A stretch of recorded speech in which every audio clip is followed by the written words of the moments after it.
What?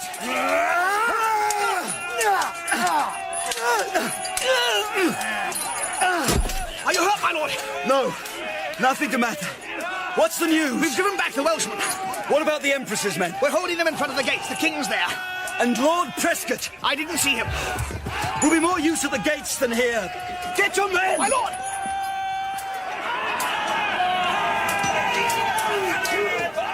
My God! They were coming on in waves. The king rallied everyone for this stand.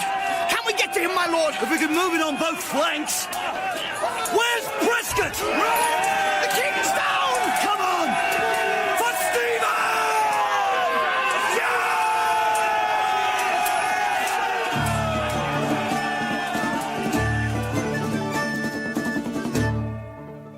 Dead Man's Ransom by Ellis Peters. Dramatised for radio by Bert Coules and narrated by Michael Kitchen. With Philip Madoc as Brother Cadfael, Jonathan Tafler as Hugh Beringer, and Susannah York as Sister Magdalen. Episode 1, Hostage.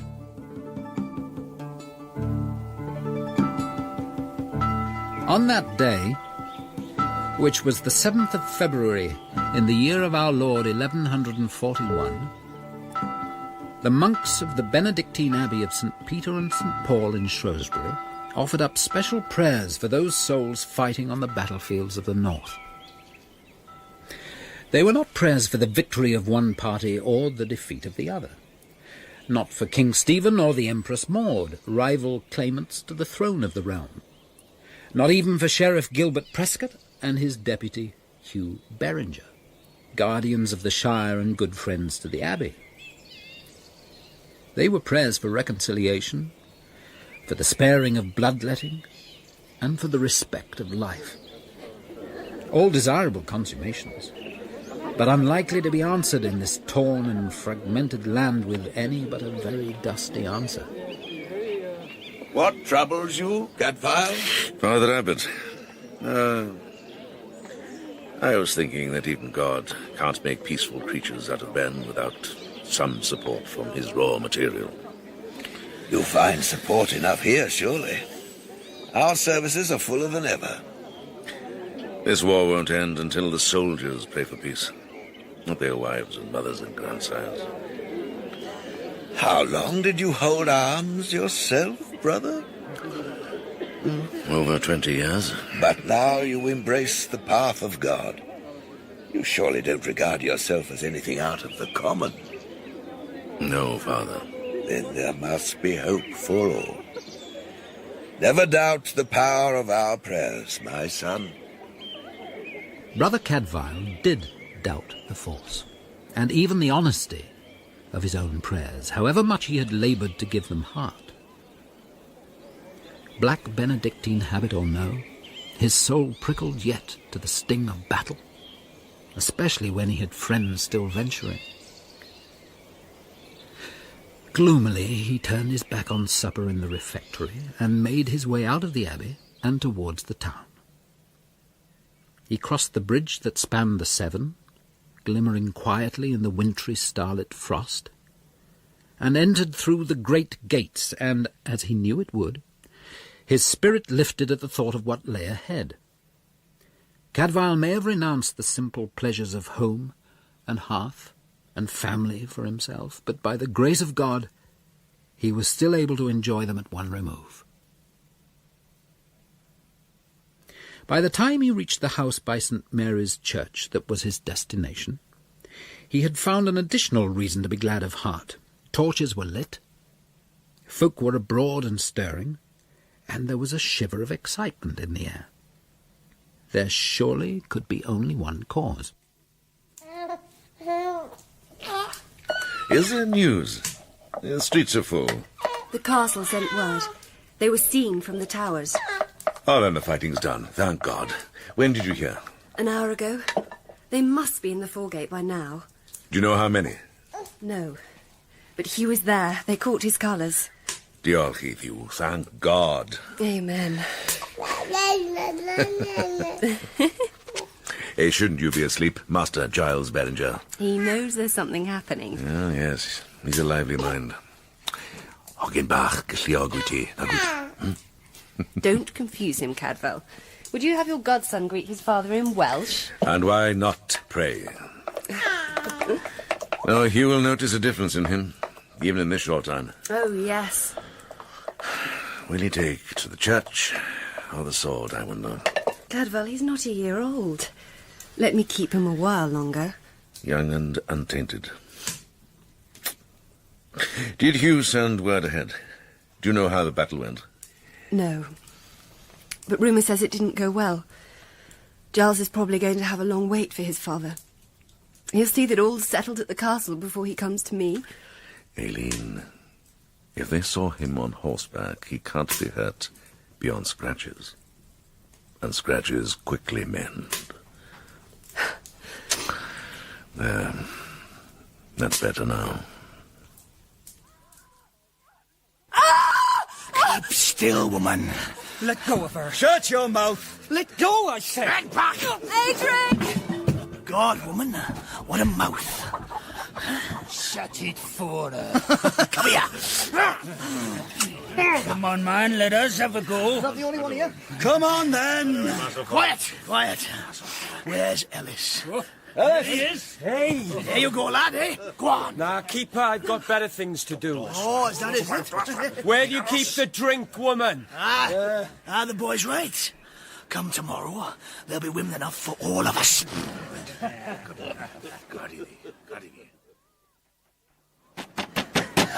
Open up! Please! Open up! Thank God! Hurry up, please! Whatever's the matter, boy? Please! I have to see Mother Mariana, please! Mother Mariana is sick. And see me.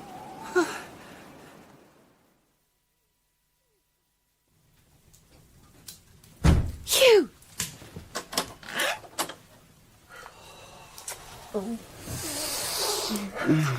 Now, there's a homecoming.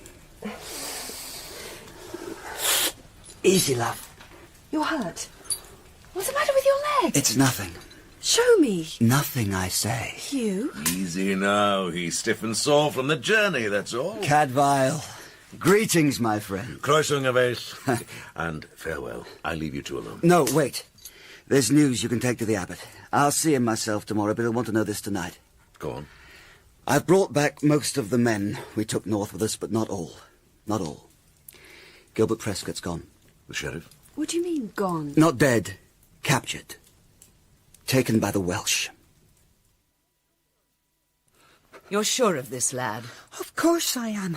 I'm no fool. No, you're not. I saw them at Master Trenter's farmhouse. And I heard them boasting about what they were going to do come the morning. You must get the sisters away from here. Must I indeed? Of course you must. What else can you do? The Welsh have had no hand in this war. Not till now they haven't. But they were there at Lincoln, right enough, scavenging the field. Scavenging, that's not Owain Gwynned's way. This has got to be a rebel force. Yes, so the rumours say. Master by Owain's brother. Oh, Cadfael. And you think they've got Lord Prescote? Yes, I do. But there's a richer prize been taken, and not by your people, Cadfael. Oh? The Empress's army has captured the king.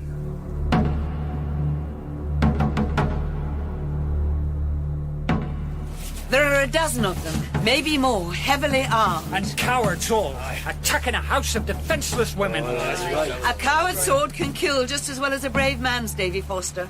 We mustn't underestimate them. You're right, sister. My pardon. We brought all the men we could rouse, sister. I know it, Godwin. And I'm grateful to you all. Anything for you. Now, they'll be coming from the west. The river's too swollen to cross just anywhere, so they'll head for the bridge, the ford. So you'll want half of us at each? No. I want some of you at the convent gates, just in case some of them do get across. The main force should guard the ford. Now, what about the bridge? You can leave me to take care of the bridge. Right.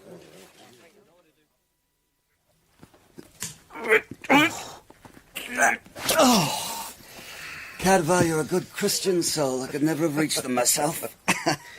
Now, is there anything more you want me to take to the Abbot? Tell him this. We retook Lincoln with scarcely a drawn sword. The town was ours. The castle was under siege. With the last of the Empress's men in it, you mean? And that's what we thought. But they'd slipped a messenger out somehow, and he got to Robert of Gloucester. You're saying that Gloucester sent an army? All that way? And through the snow besides? We undervalued him. It might have been high summer for all the difference the weather made. Well, Lincoln's a hill city. It should have been easy to hold, Robert or no Robert. It should have been, yes. So, what went wrong? Give me your impression of the king. Stephen's a gallant soul. And a simple one. There are worse things for a king to be. There are. Well, this, gallant, simple soul with that mad chivalry of his. For which he is much loved. And much cursed. And often by the same men. Yes. Well, he ordered his army down from the hilltop onto the plain to meet his enemy on equal terms. Which proved not to be equal at all. The king captured, and the sheriff too.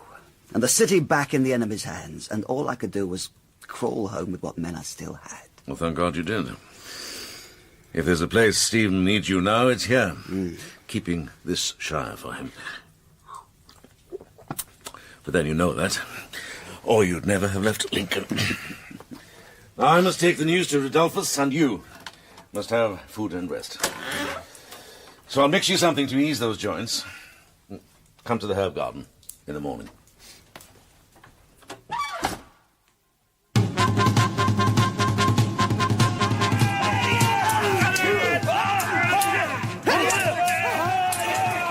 They're seeing them off! Shh, quiet! But they are, not all. Some will get onto the bridge. Now you know what to do. Yes, good. There, they've broken through. Now? No. Get your rope. Ready? Ready? We must pull together. Wait. Wait. Now!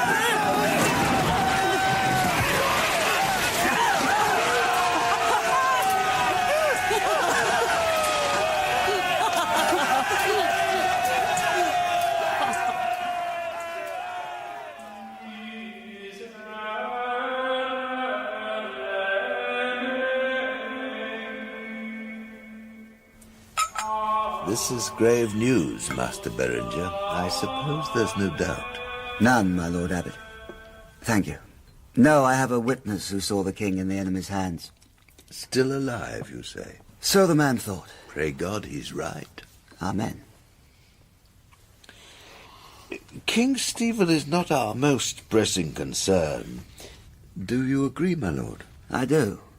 The Queen is in Kent and holds all the southeast. She'll get Stephen out of captivity somehow. And what of Sheriff Prescote? I'll make what inquiries I can. If he's alive, I'll find him.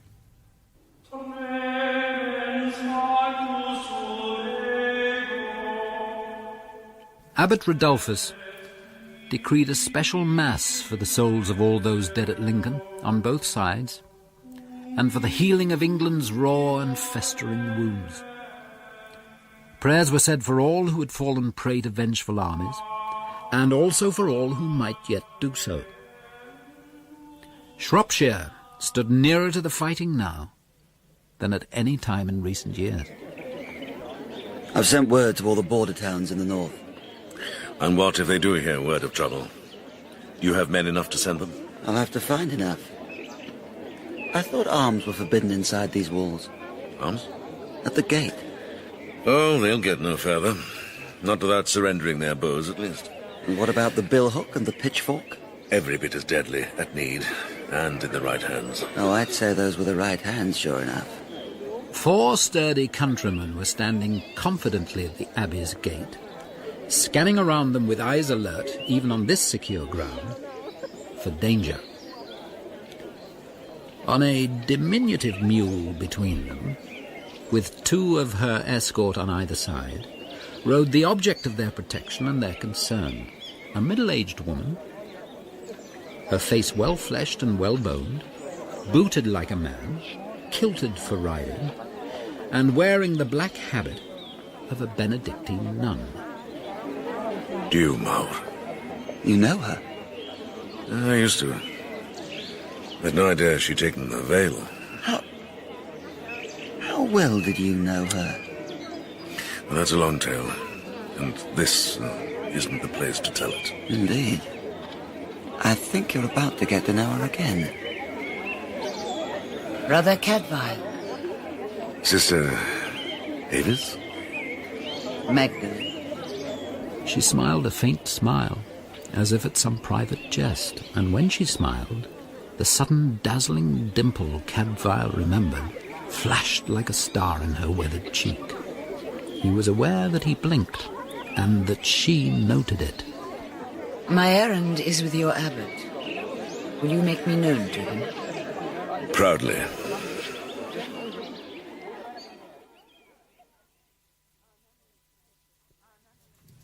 Our nunnery stands just inside the forest at Godric's Ford, close to the border with Wales. Do you not fear to be so solitary in these troubled times? We're well liked by the forest folk. And protected, surely, by your cloth. Not always, I think. No, not always. When this matter of Lincoln first blazed up, we got rumour that some of the Welsh were ready to take up arms. Not out of loyalty to either side, but purely for the plunder to be had. Yes, that fits with what we know. So, Father Abbott, we were prepared to a point. Prepared for what, sister? For a Welsh raiding party on its way home from the battle and boasting that it would disembowel the nunnery. Dear God. A despicable undertaking. And we here knowing nothing of your need. We weathered the storm well enough. We have good neighbours. And good sense, too, to use them well. By the grace of God, yes, brother. So, your house still stands? And none within it hurt.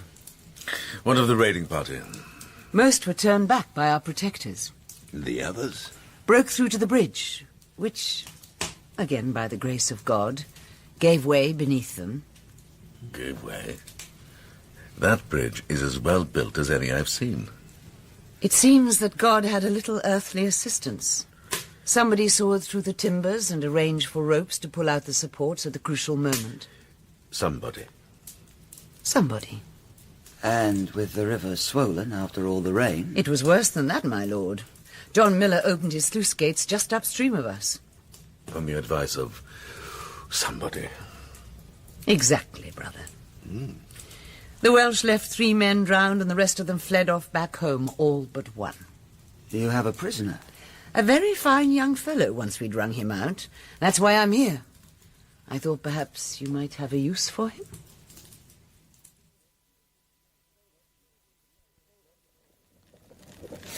I told her, if she cared to wait till tomorrow, I'd ride back with her and pick up this prisoner myself. I can give her a better escort than 4 foresters with makeshift weapons. After what those same foresters did to the raiding party, are you sure? No, you're right. Wish I'd had her men at Lincoln. And her, too, as one of my generals. Who is she, Cadfael? Oh, this is ready. When it's cooled, rub it well into your bruises. Cadfael? In one corner of the abbey grounds, to the south side of the church, and pleasantly within reach of the Moel brook, lay Brother Cadfael's workshop. Here, in this dim, timber-scented, herb-rustling miniature world, he stored his plants and brewed his mysteries, his medicines, and here, too, he did his best thinking. I knew her as Avis of Thornbury. She was mistress to Baron Ion de Donville. An excellent arrangement, she told me once. She gave him her body, he gave her freedom from poverty, and cultivation for her mind. You make it sound like a business agreement. A good, honest one. Here. Thank you. And when her lord died, she set about finding a new profession to replace the old one. Well, seems she's found it. I don't mind telling you I'm going to enjoy riding with her tomorrow. And you'll be giving pleasure as well as receiving it. Oh, what about her vows? Chastity is one thing. Enjoying the looks and the company of a proper man is quite another. I doubt they'll ever make her forswear that.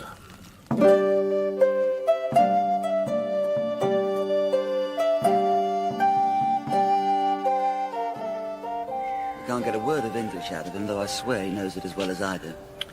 I thought there was more to this than just tending a wound. Well, if I told the Abbot I needed you to interrogate a prisoner, would he have let me borrow you as readily? Probably not at all. That's what I thought. Besides, I told no lie. His leg's badly gashed. We only found out by chance. So he's proud enough not to admit to pain. What else? He's not above 20. Well-built and strong. Good wits, I'd say. Quick eye and a stubborn temper. I suppose... What?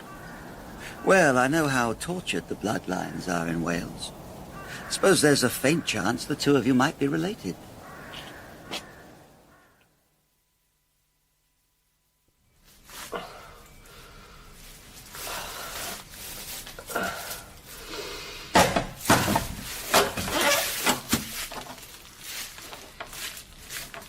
Beth wyt ti eisiau, Hendyn? You're hurt, they tell me. I'm a healer. Come on, show me. Show me. Ah! Right. Now let me see. You were foolish to hide this.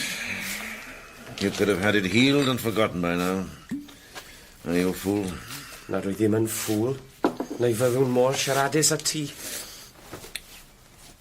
You wasted your days at the nunnery. They'd have given you good nursing. Casgliad o ferched gwirion. A parcel of stupid women who pulled you out of the river when they could have left you to die. Ydych chi'n fyny allu? Yes, every bit as well as you understand me. Now speak, and speak English, or I'll rip that dressing off you and let you bleed for the ungrateful brat you are.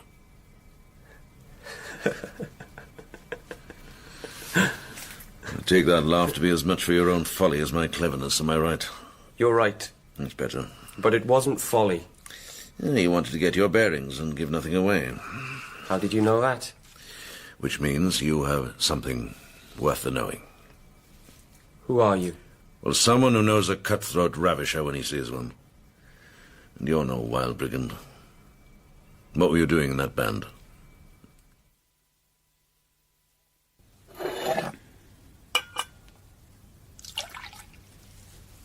Thank you. Now, Brother Cadfael here tells me that you can be trusted. Yes, sir, I can. And also that you have a story worth the hearing. The brother says I can please both the Welsh and the English, and maybe get my release into the bargain. Is this true, Cadfael? It's what I said, yes. Well, let's see if you said too much. Talk. My name is Ellis ap Cynan. My mother was cousin to Owain Gwynned. When my father died, it was Owain watched over me. Your foster son to the Prince of North Wales? Owain placed me with one of his officers, so I'm not his son, not exactly, but as good as. As good as? And the Prince values us highly. Us? My cousin Eliud and me, we grew up together. Owain Gwynned won't willingly leave me in captivity. Though he's not the man to take delight in paying out gold to buy back idiots. Idiots, is it? You said he had wits. I was uneasy about the whole business, long before we attacked the nunnery. I wish I'd kept out of the whole thing. Then why didn't you draw back? Because he couldn't. Not in front of his friends and his comrades. Stick my nose in the air and tell them they were vile. I'm no such hero. But I swear I never meant harm to your ladies. Is it true that it was the Prince's brother raised the army? Cadfael, yes. Does Owain know what his brother's up to? Of course he does, and doesn't like it. What did you mean, brother, about getting my release? You were at Lincoln? Yes. Then do you know anything of an English lord taken prisoner? If he is in Welsh hands, and if you are truly who you say you are... I am, I swear it. Then you'll make a fitting exchange. Prisoner for prisoner. If Gilbert Prescote is in Wales. Ellis? I'm sorry. I was at Lincoln, yes, and right in the heart of the battle. But I know nothing of any English prisoner.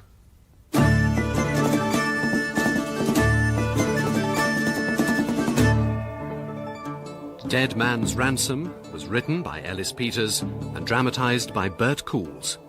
The narrator was Michael Kitchen. It featured Philip Madoc as Brother Cadfael, Jonathan Tafler as Hugh, Susannah York as Sister Magdalen, Jason Hughes as Ellis, Trevor Peacock as Radalfus, Sean Prendergast as Herbert and the brigand leader, Lorien Haynes as Aline, and David Holt as the lad. The music was by Peter Salem, the producer, Neil Cargill.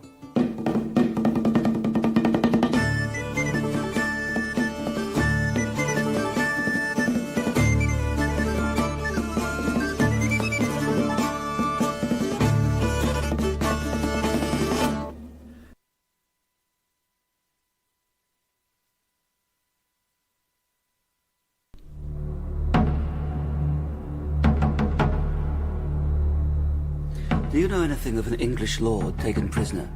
If he's in Welsh hands, and if you're truly who you say you are... I am, I swear it. Foster son to the Prince of North Wales, or as good as. Then you'll make a fitting exchange. Prisoner for prisoner. If Gilbert Prescote is in Wales. Ellis? I'm sorry. I was at Lincoln, yes, and right in the heart of the battle. But I know nothing of any English hostage.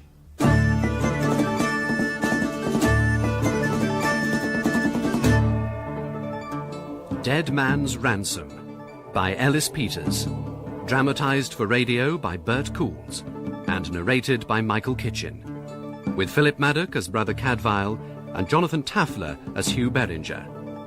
Episode 2, Ambassador. It is the year of grace, 1141, and bloody civil war divides England. In Shrewsbury, loyal to King Stephen and surrounded ever closer by his enemies, Hugh Beringer must both defend his shire and rescue his sheriff, if he still lives. Damn! Damn! I have a witness swears he saw Prescote in the rebels' hands. Why should he lie? Easy, Hugh. Ellis, did you all travel back from Lincoln in one band? No, we split up. That's how I came to be with the group that attacked the nunnery. Was that the main part of the force? No, brother. Just a small number split away. There you are, Hugh. Prescote is a rich prize. He'd be taken with the main body. I hope you're right. And he'd be kept alive for ransom or exchange. Well then, Master Ellis ap Cynan, it seems it's in my interest to treat you well and keep you healthy.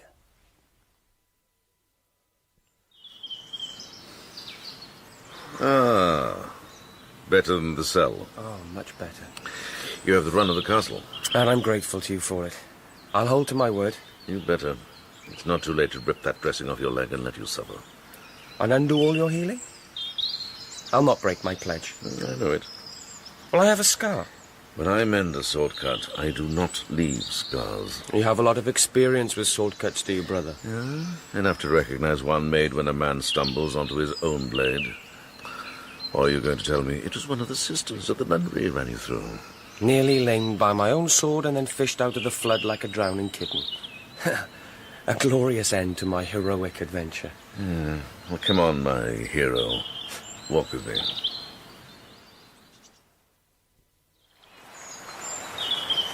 I fell out badly with my cousin over this caper. Oh, yes? Eliud said whatever booty we brought back couldn't be worth half the damage done. A man of good sense. I should have known he'd be right. He always is. Will he still be angry at you? Oh, for all he knows, I was drowned in that river. He'd be half out of his mind with worry. Brothers by fostering can be as close as brothers by blood. Where do you call home, the two of you? Tregairiog. Tidir ap Rhys's manor. He's Prince Owain's advisor.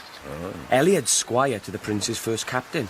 And you're a fearsome brigand with the prince's rebel brother. Not any longer, I'm not. Never again. That battle. Thought it would be glorious if I'd known. The slaughter. Are there any others who'll be fretting over you? Any wife as yet? No. Well, no more than threatened. What do you mean? I was betrothed when I was a child. Oh. Lands and alliances to be considered. Exactly. But I'm in no hurry. And who's this fortunate soul who inspires such loyalty? Now you're angry because I'm being honest. Her name's Cristina, Tidir's eldest daughter. A great prize, they tell me. For her lands or for herself? For both. She's quite handsome in a way. Sharp and dark and trim. That makes a prize, then I suppose that's what she is. Brother. What? Who's that? The slanting sunlight, chill and bright, had cut into the gloom of an enclosed archway high in a corner tower. The girl who stood there was tall and slender like a silver birch, delicately oval of face and dazzlingly fair. She half smiled for pleasure in the fine morning, but there was something grave, anxious and sad in her countenance. Who is she? Ah, that is the Lady Millicent. Millicent. Millicent Prescote, daughter to the Sheriff.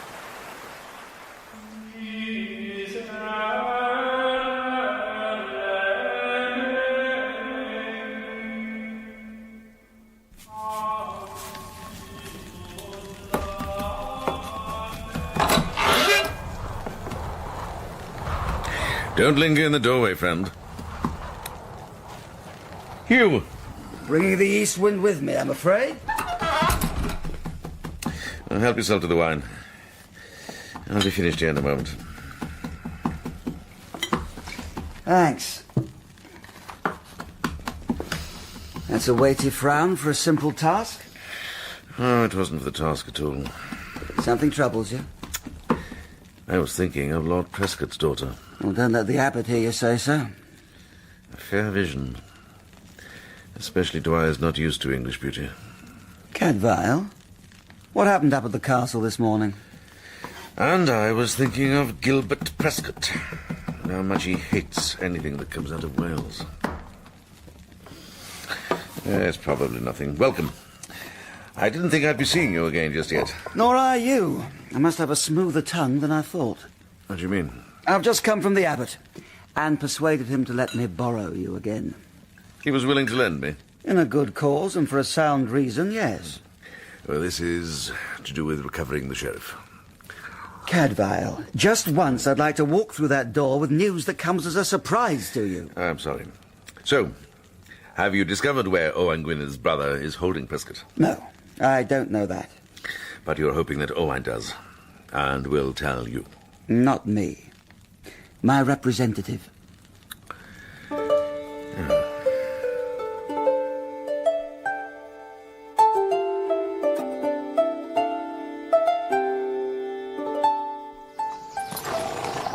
Brother Cadfael. My Lord Owain. And why should I be in need of the service of a monk? I didn't realize that my whereabouts were known to the English. Well, they're not, my lord. But my party was stopped by a band of villagers just over the border. And they spoke freely to a fellow Welshman. Your deputy sheriff has brains. These villagers directed you here?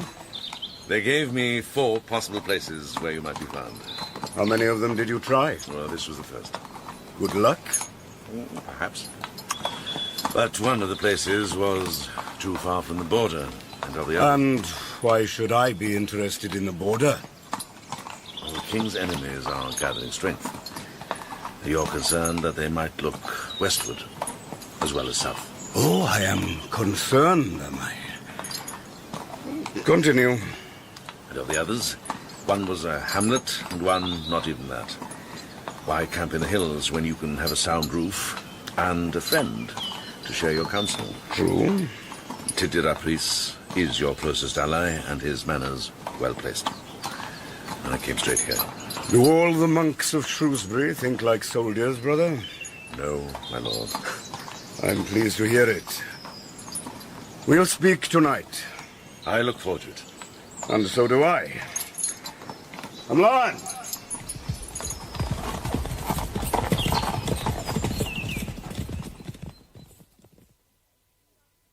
My father bids me welcome you to his halls and offer you my service. I thank him and you. Brother? Would you be your father's eldest daughter, my lady? I would. Then I'm pleased to find you well, Lady Cristina. How did a Shrewsbury learn my name? From Ellis ap Cynan. He's alive. Safe and well and in Shrewsbury Castle. A prisoner. But none the worse for it. And he can be bought free very simply. To come back to you. Eliud will be glad. Did Ellis speak of him? He was mentioned. A cousin, but brought up like brothers. Closer than brothers. Is Eliud here? He's out on patrol with the prince. Well, he'll have been worried. It would be a Christian act to give him the news. I'll do so. So if he hears it by rumour, he might think that Ellis didn't want him told, and that wouldn't be well. Oh, I'll tell him as soon as he gets back. God forbid that I should do anything to blight such brotherly love. Good day to you. So, that's how it is. Well, there's no need for resentment, my girl. You just wait a little till the boy becomes the man. Then you won't be so neglected, brother or no brother.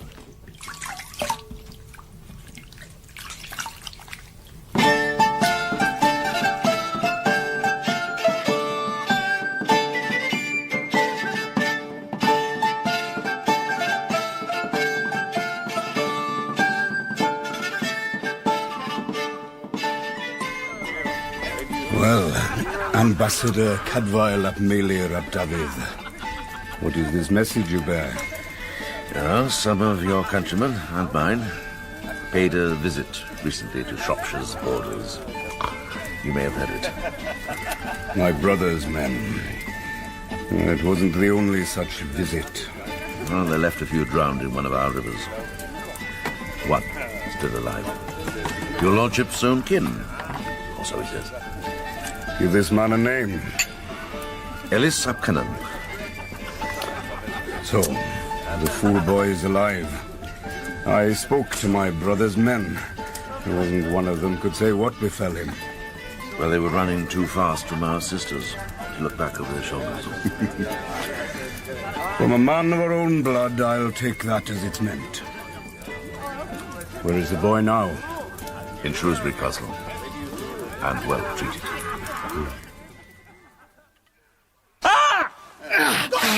Do you yield? Never! All right, I yield.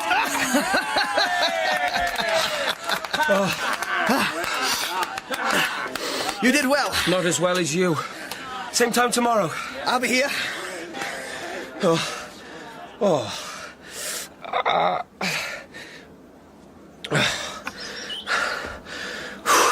Are you hurt? Well, I think you don't know me. I do know you. You're the Lady Millicent Prescote. And you are the Welsh prisoner. Ellis. It's your father I must buy back for you. Yes. I watched you wrestling. And losing. You didn't answer my question. Are you hurt? No. Never. Never till now. Till now? Now I'm wounded to death.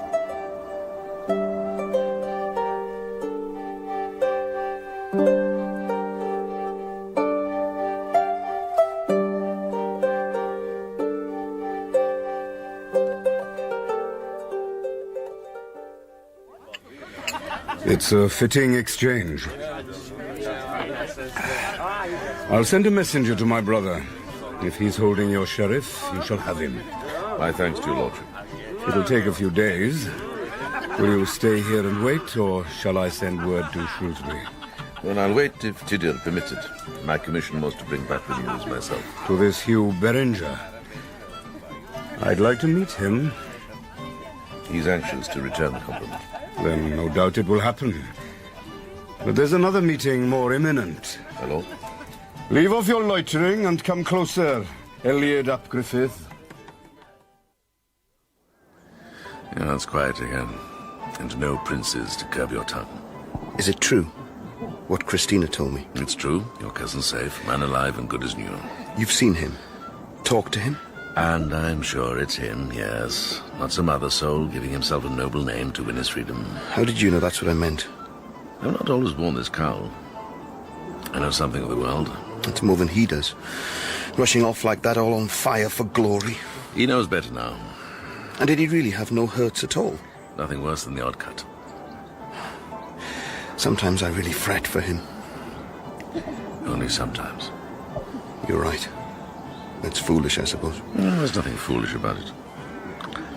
And if there is, then Cristina must be as guilty as you. Would you call her a fool? Cristina?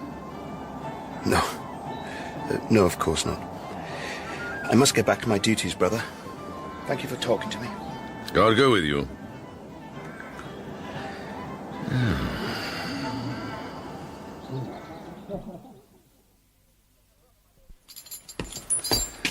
From your brother, my lord. See to your horse, then go and rest. My lord.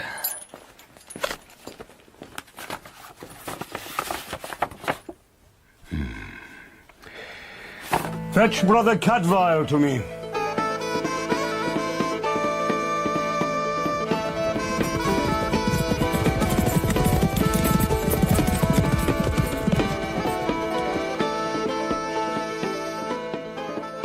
The sheriff is found. Yes, Father. Badly hurt. But recovering.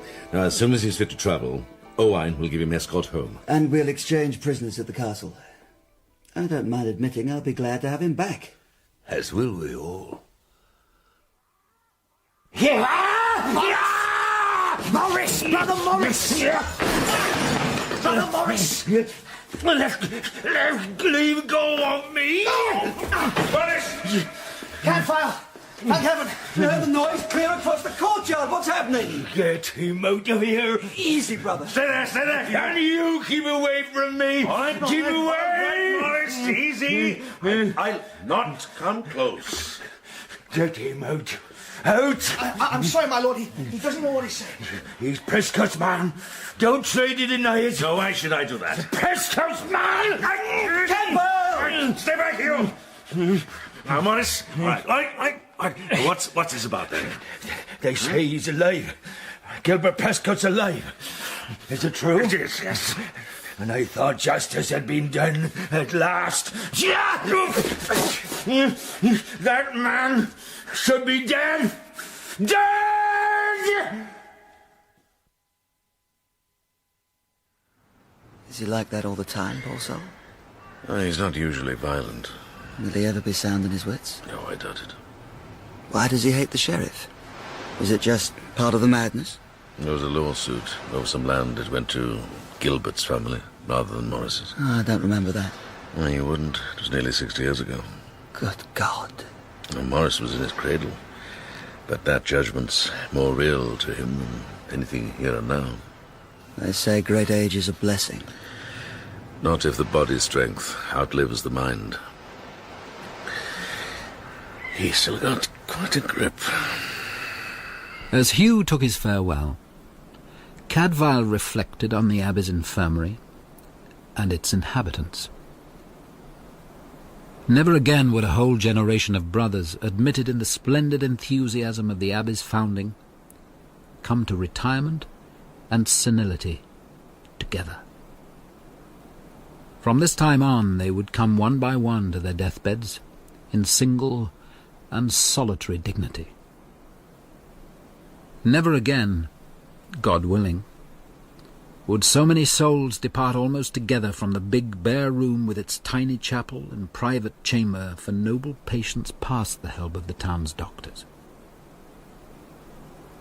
Cadfael grieved for a whole chapter of the Abbey's history shortly to be gone, leaving the attendant brothers weary and the world indifferent.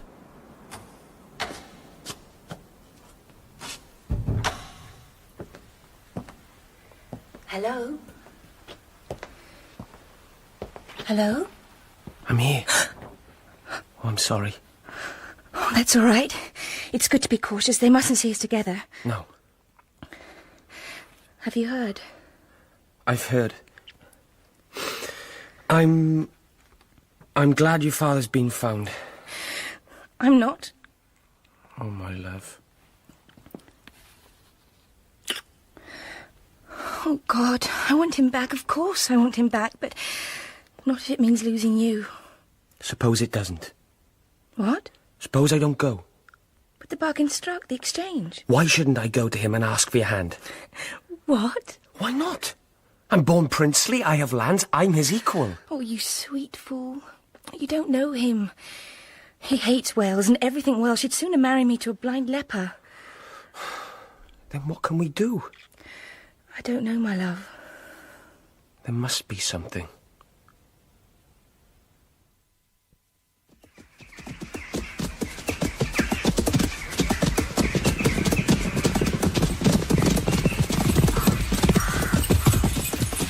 My Lord Ethel. What is it, Eliud? It's the Englishman, sir. Is he growing worse? No, my lord. He wants to speak to you.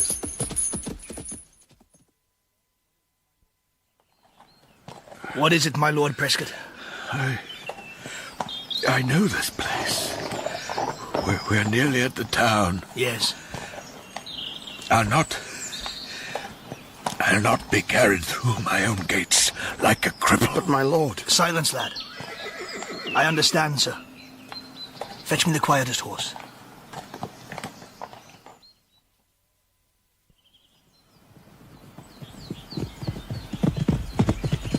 Honor guard, attention! Welcome back, my Lord Sheriff. Thank you. Thank you all.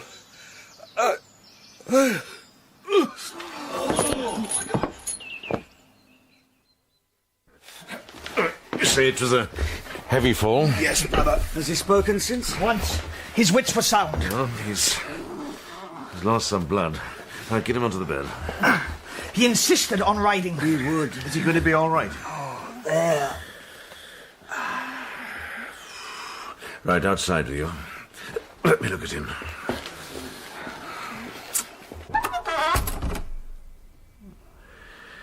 No.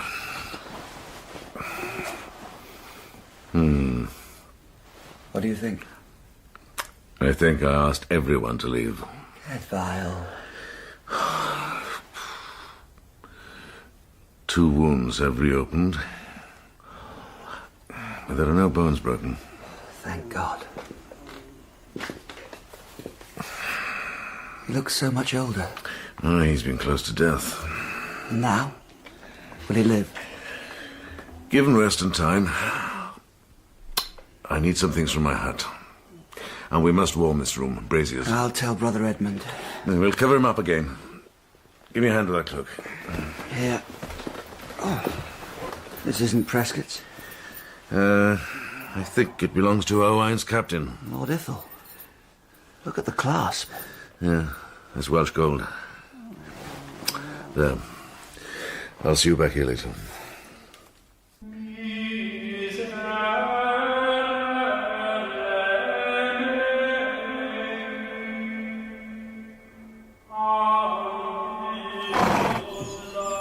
Easy, boy.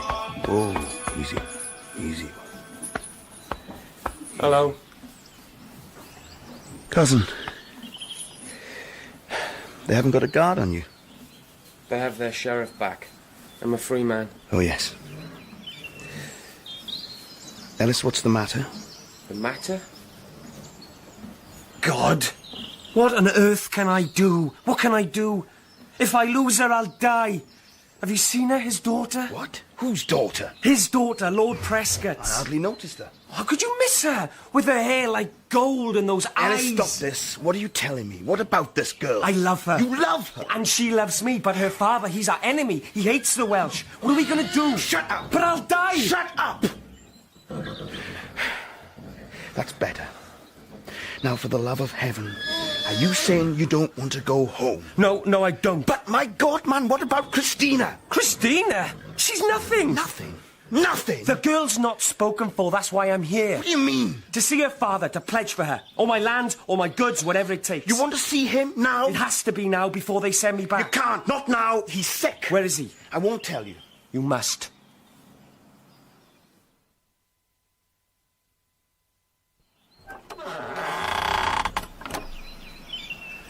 Well? He's deep asleep. I couldn't talk to him. I have to get back to the stables. Why? To get Ithel's horse ready. We're leaving in less than an hour. So soon? And I have to go with you. Oh, God.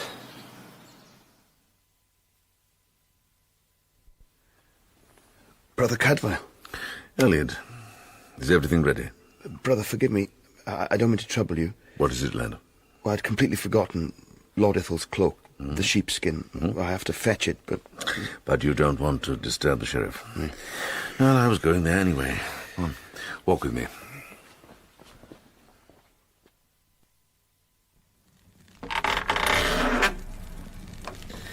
Come in with me. Yes, brother. Now speak low, but don't whisper, because whispering will disturb him. Oh, right. Where's the cloak? Here. That's odd. What? Yeah, nothing. Take it, lad. Thank you. And now we'll leave him to his rest. Come on. Right. Oh, for God's sake, boy. Sorry.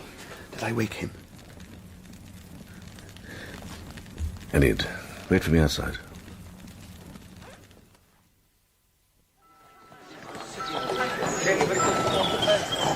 Hugh. Cadfael?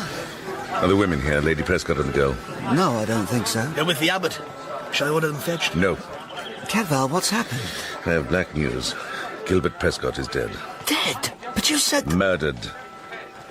There is a murderer in the Abbey.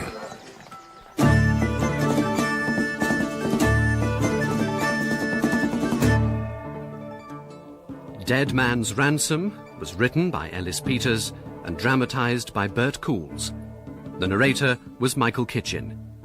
It featured Philip Madoc as Brother Cadfael, Jonathan Tafler as Hugh, Jason Hughes as Ellis, Katie Odie as Lady Melisant, Sean Probert as Owain, Trevor Peacock as Radalfus and Lord Prescote, Siobhan Flynn as Cristina, Mark Lewis Jones as Eliud, Sean Prendergast as Edmund and Ithel, and Douglas Blackwell as Morris.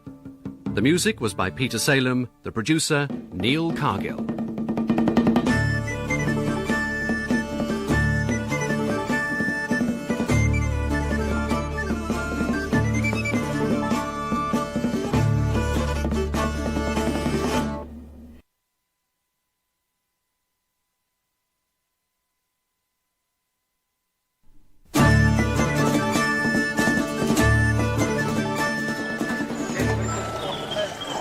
Hugh.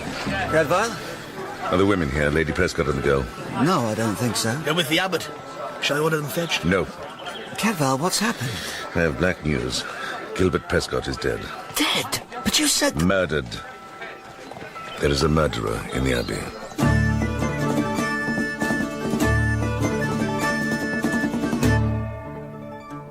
Dead Man's Ransom by Ellis Peters.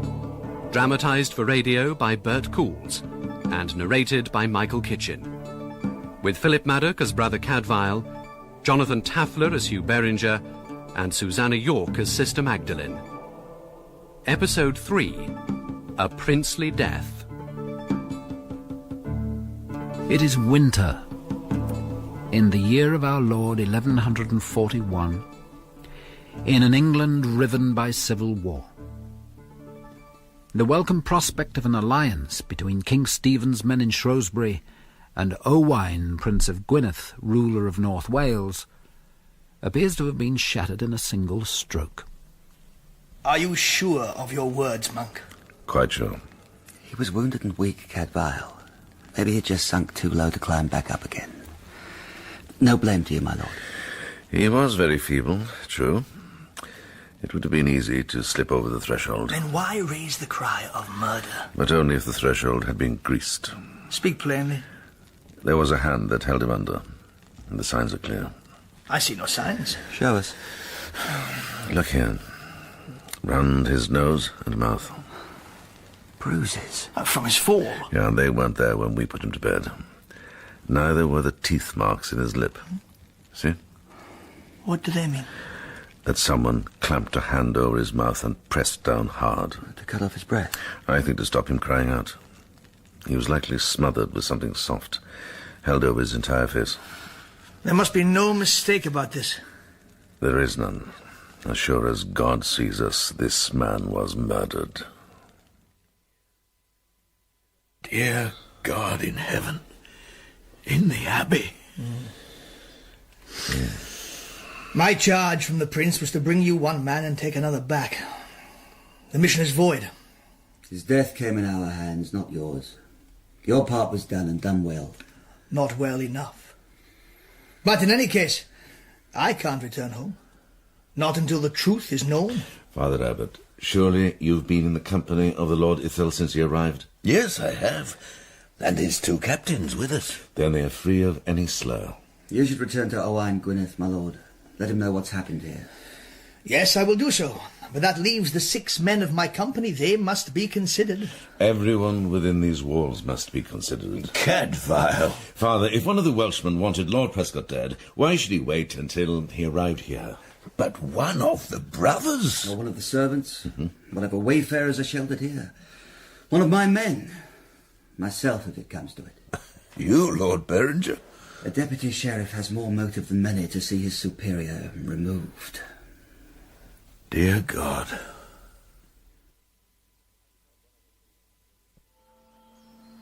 I've questioned all of the Welshmen.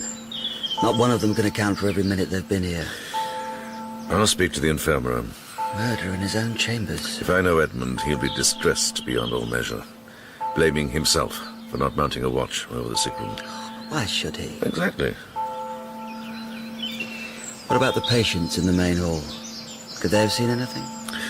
All manner of people come and go through those rooms. But you're right, they'll have to be questioned. How did Lady Prescote take the news? How would you think? But better than I expected, if I'm honest. And the daughter, Millicent? Without a sound. Have they been taken to see him yet? I'm going now to escort them. Why? I'd like to be there.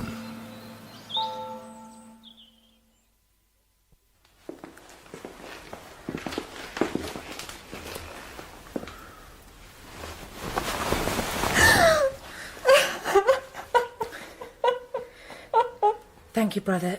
You may cover his face again. My lady.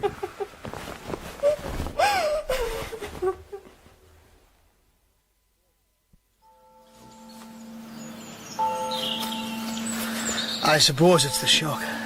Oh, the calmness in the girl, you mean? Very probably. My lord, I blame myself for this. The Lord Prescote was under my care. If only I... No blame attaches itself to your brother Edmund. But it does. Oh, it surely does. Hush now. There's no man takes better care of his charges, as well you know. Look, not all. Not all. You're taking more than your due, and that's all you're guilty of, in God's eyes as well as ours.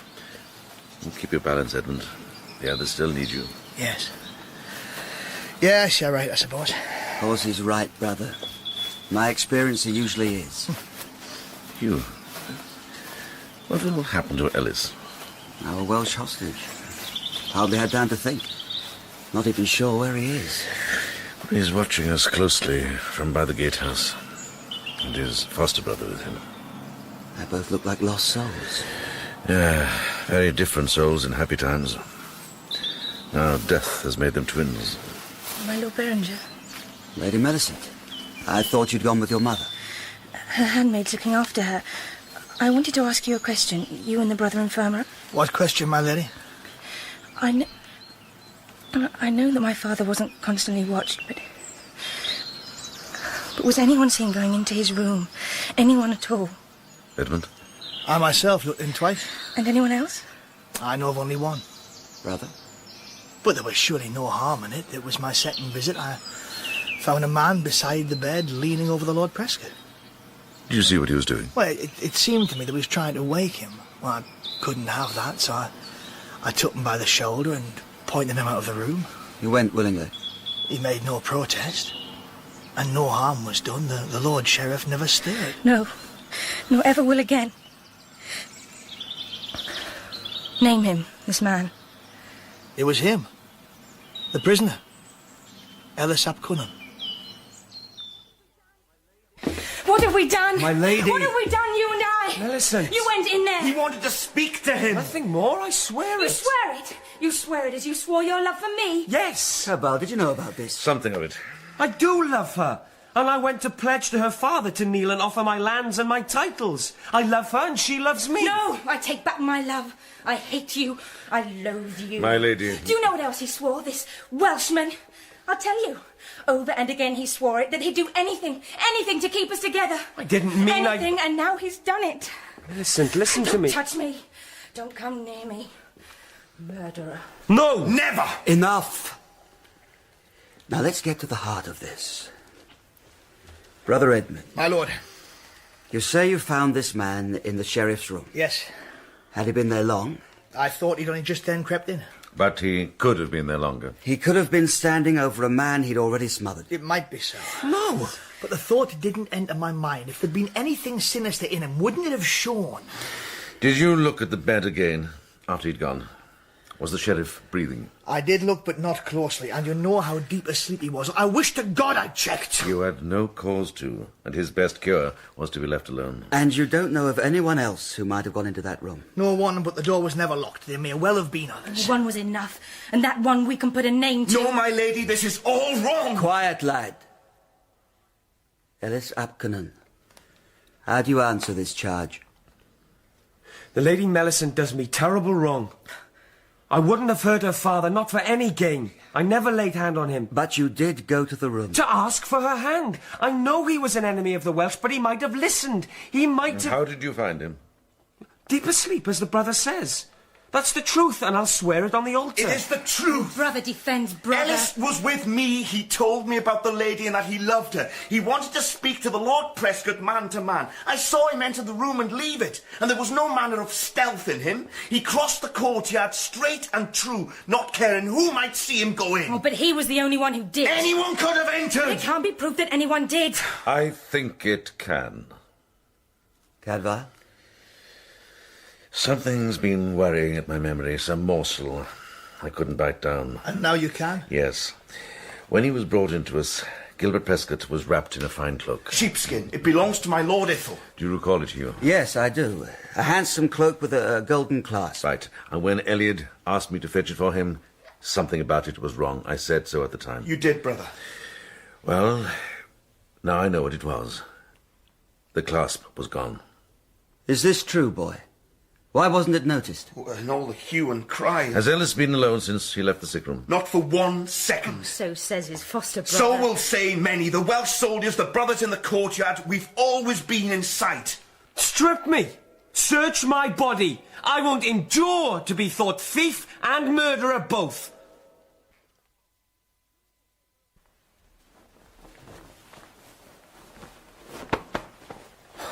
Cadfael? Nothing. You? Nothing. Cover yourself. Are you content? Are you? This was your idea, remember? I'm content. You'll still have to be held under guard. Along with Eliud and the others. I understand. Cadfael, will you come back with me to the sick room? Of course. Brother. What is it? The Lady Melisande. I don't understand why she turned on me like that. She did say she loved me. And what else did she say? Did she tell you her father would never agree to the marriage? I said she did. And did she wish that something might delay his return? Or perhaps even prevent it altogether? Even half in jest? Did she wish that? She did. Then right now she hates herself far more than she hates you.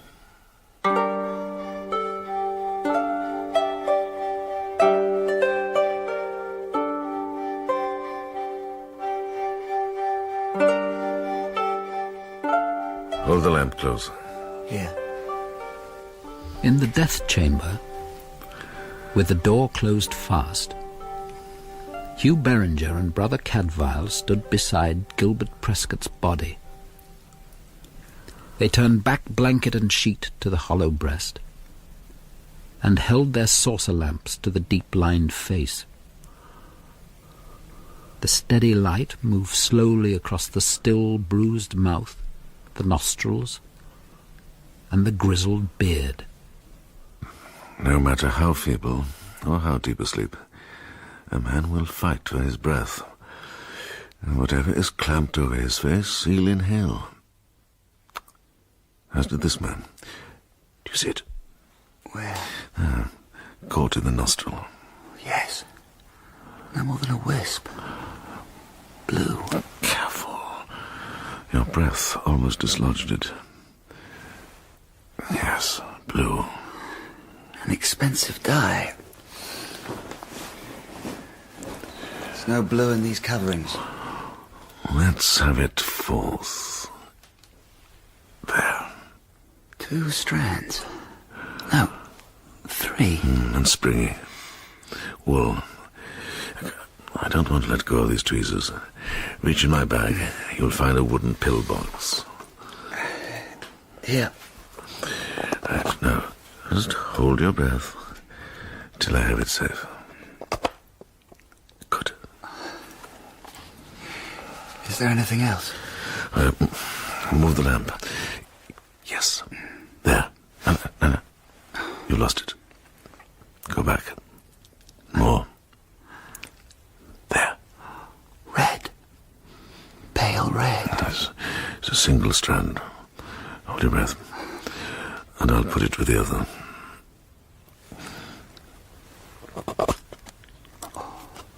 Right. Blue and rose. Precious colours. Expensive. But not as expensive as that. Where? Go to the side of his beard. There. Yes. Expensive indeed.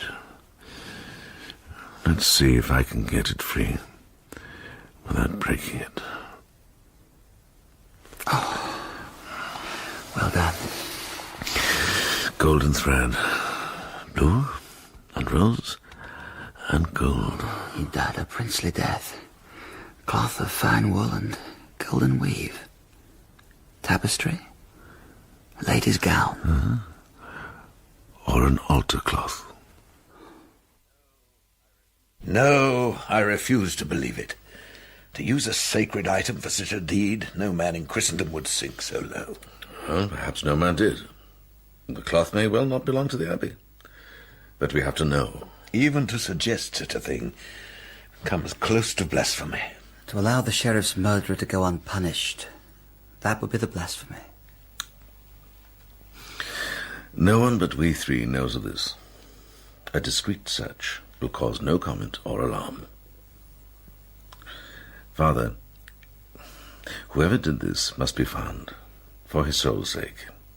He cannot be denied the chance of confession and repentance. You will see to this task yourself? Yes, Father. Then I give my permission. Thank you, my lord. And I pray to God that you will be unsuccessful. Now, if that is all... I'm sorry. It isn't all. Speak. There's also the matter of the gold clasp, stolen from the sick room. Taken by the murderer? In all likelihood, yes. It has to be found, whatever steps are necessary. My lord Beringer... Does this house condone the sin of theft, my lord? You forget yourself, Master Deputy Sheriff. I ask your pardon, Father. You have it, my son. This dreadful business has made us all strangers to ourselves. And you're right. It has to be resolved. What must be done?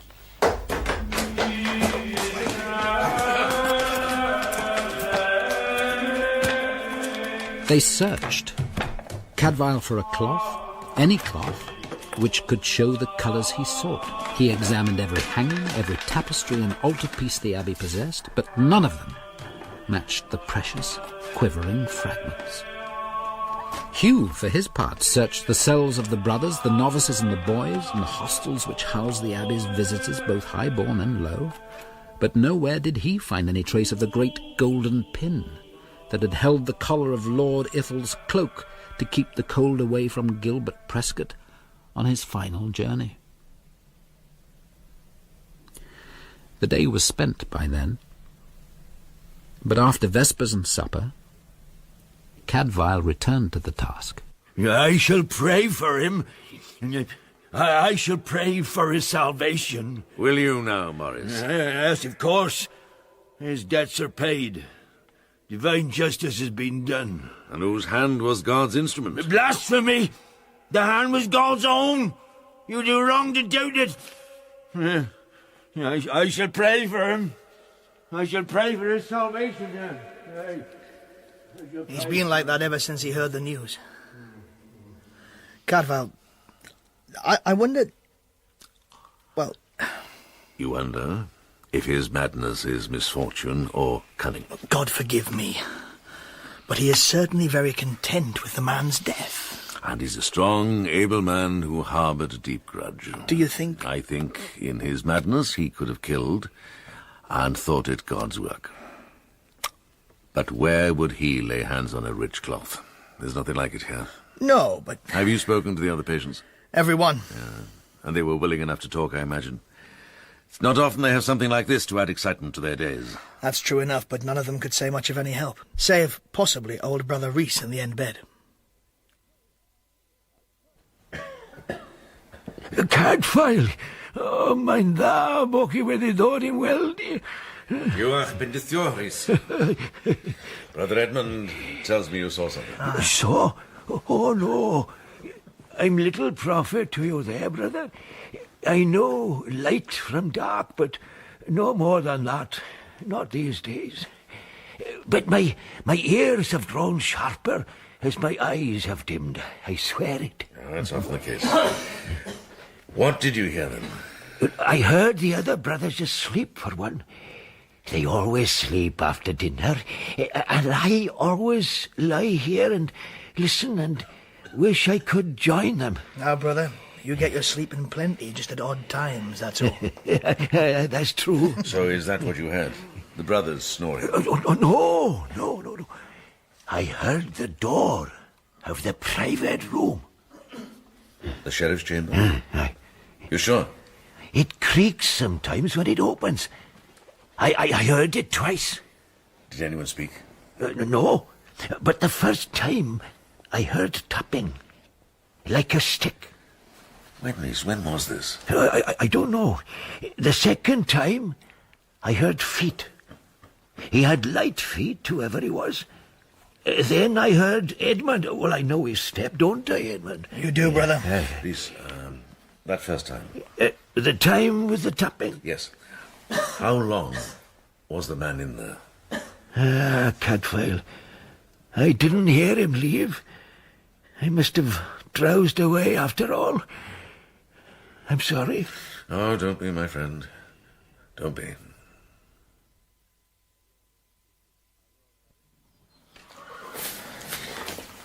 Anion ap Griffith. That's my name. Brother Edmund told me I'd find you here. Well, I'm a cattleman. You've no calves or lambs, so I work with your horses. And work well, so I'm told. You seem to be told a good many things, brother. You spend less and less time in the infirmary now. Oh, my leg's mending. That crutch is awkward for you. I can work with one hand. Or sitting, if need be. Your leg's mending. You'll be able to throw your prop away any day now. I've been told not to. Not yet. Mm-hmm. And you do what you're told. It's some men's fate, brother, to follow orders. Well, then you'll be glad to get away from here and back to your cattle, where they do obedience to you. I tend them and care for them. Mm-hmm. As we've done for you. Did I say otherwise? You won't mind if I sit down? You know the thing that happened in the infirmary? Is there anyone here that doesn't? It was after dinner. I doubt you stay there long once you'd eaten. Sleeping after a meal, that's for the aged. That's not for you. I left them snoring. Why do you want to know? Because you might be a good witness. Why else? Did you see anything to give you pause? Any man lurking? I saw no man. The sheriff had his enemies, like the rest of us mortals. One of them deadly. I saw no man, friend or enemy, anywhere near that door.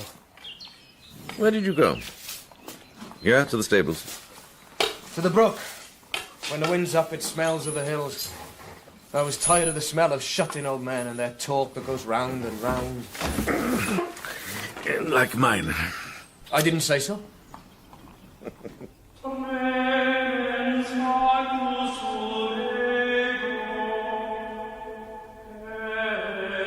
The next day was to see the sheriff laid to rest in his tomb in the Abbey church, with a mass to be said for his soul. Friends and acquaintances had begun to arrive and take up residence for the morrow, and Cadfael lingered in his duties to watch them and fit noble names to the sombre faces. He was thus occupied when he observed one unexpected but particular face entering through the Abbey gateway. Well, Magdalen. We didn't think to see you again so soon. Cadfael. You're here for tomorrow's service. Is that when the sheriff's to be buried? No. I'm here to collect a child from the town who's joining the nunnery. Oh. Plain child, I'm told, and none too bright, but willing. Well, I dare say she'll be better off with you. Then sold off like an unpromising heifer to the first man who makes a grudging offer of marriage? Yes, I dare say she will. So how are things there in your forest? No more raiders? Not so far. But I wouldn't say they won't try again. Oh, don't tell me you haven't organized the forest man into keeping watch for you. I may have done something of the sort. But from what I hear, it's not us who's in turmoil. What's been happening in this town?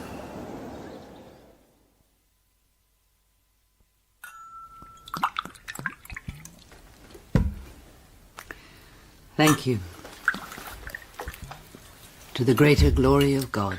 Amen.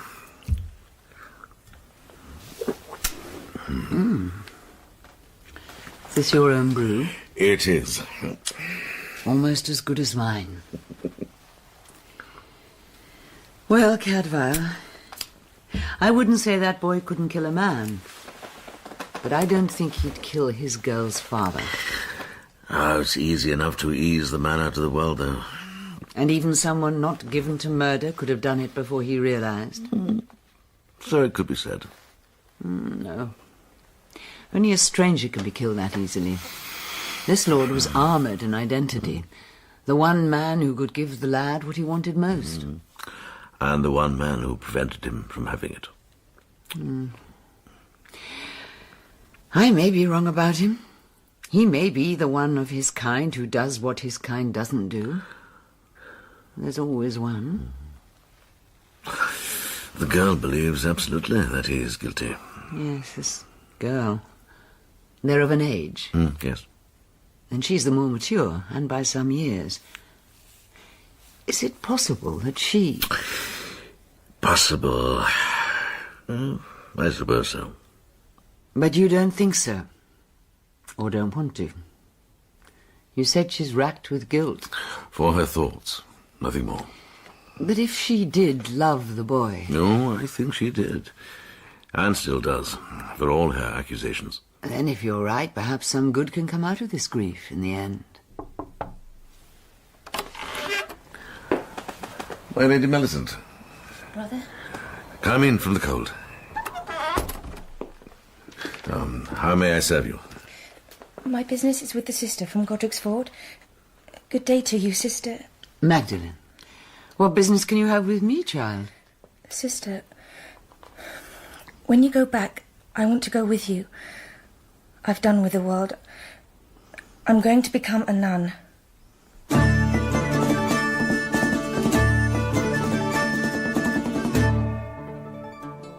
Dead Man's Ransom was written by Ellis Peters and dramatised by Bert Coules. The narrator was Michael Kitchen. It featured Philip Madoc as Brother Cadfael, Jonathan Tafler as Hugh, Susannah York as Sister Magdalen, Jason Hughes as Ellis, Katie Odie as Millicent, Mark Lewis-Jones as Eliud, Trevor Peacock as Radalfus, Sean Prendergast as Ithel and Edmund, Douglas Blackwell as Morris and Reese, and Matthew Morgan as Anion. The music was by Peter Salem, the producer, Neil Cargill.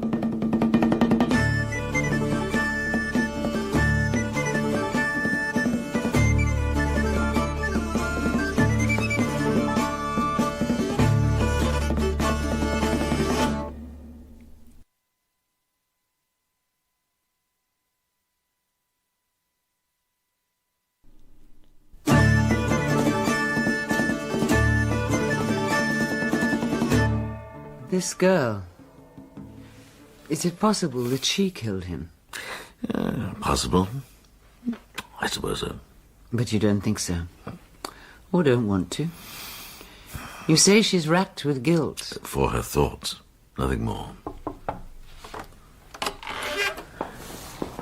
My Lady Millicent. Brother? Come in from the cold. So how may I serve you? My business is with the sister from Godric's Ford. Good day to you, sister. Magdalen, what business can you have with me, child? Sister, when you go back, I want to go with you. I've done with the world. I'm going to become a nun.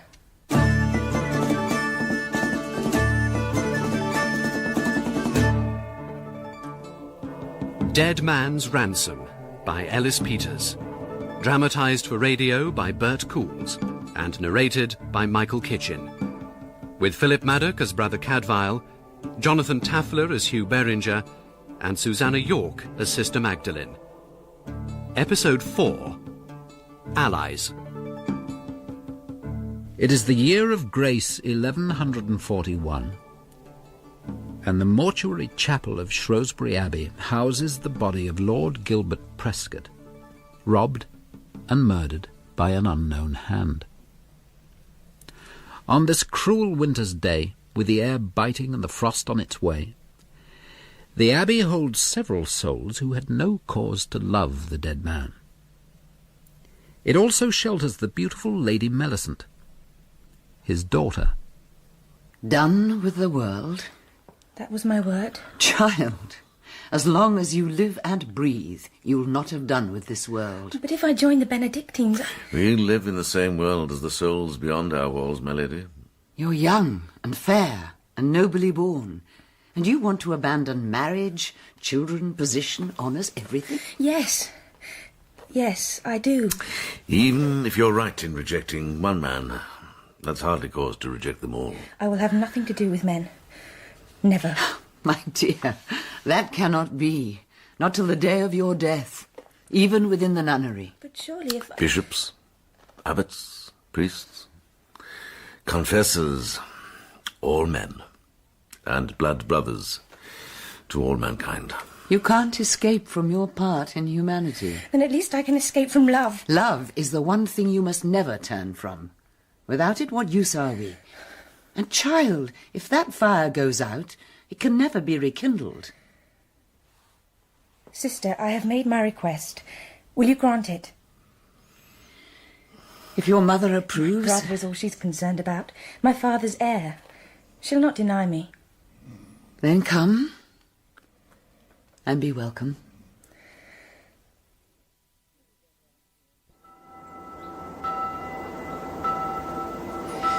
She'll be better out of here, away from the lad. And you'll make sure she takes no vows? Of course. Do you think this is guilty flight? Take the veil to escape the law? Well, she wouldn't be the first. She'd be the first to do the deed, then turn her back on the prophet. Cadfael, you've no need to convince me. She's no murderer. But what about the boy? I don't think so. There's no more to you. Is there anyone who might not kill given need enough? I don't know if he did it or not. But I'll tell you this. That young man is a proper, upstanding, open-hearted lad. One I might have fancied. In my fancying days. Oh. Now, come on. Or we'll be late for Vespers. If you're lucky, I might even pray for you.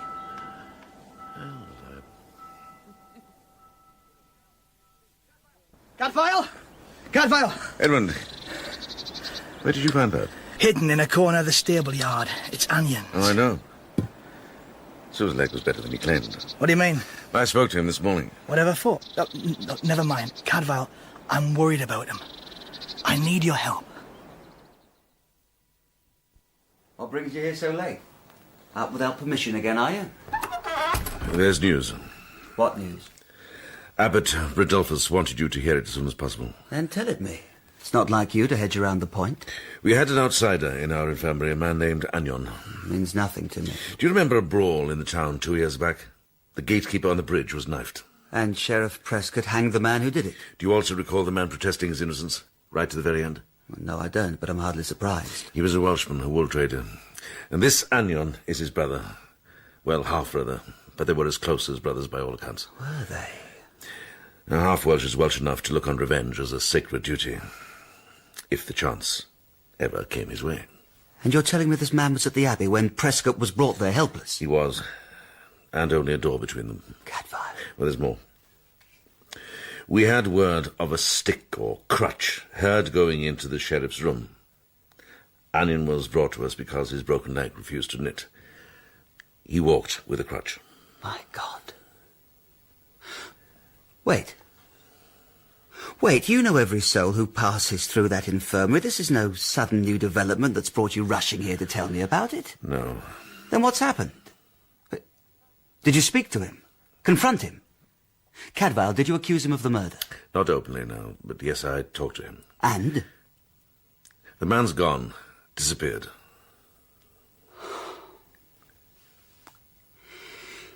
You allowed the sheriff to lay unguarded within feet of a man with every reason to hate him. You never once mentioned this man, this Welshman, to me. You're given information that proves his guilt. And now you tell me you frightened him away. Abbott!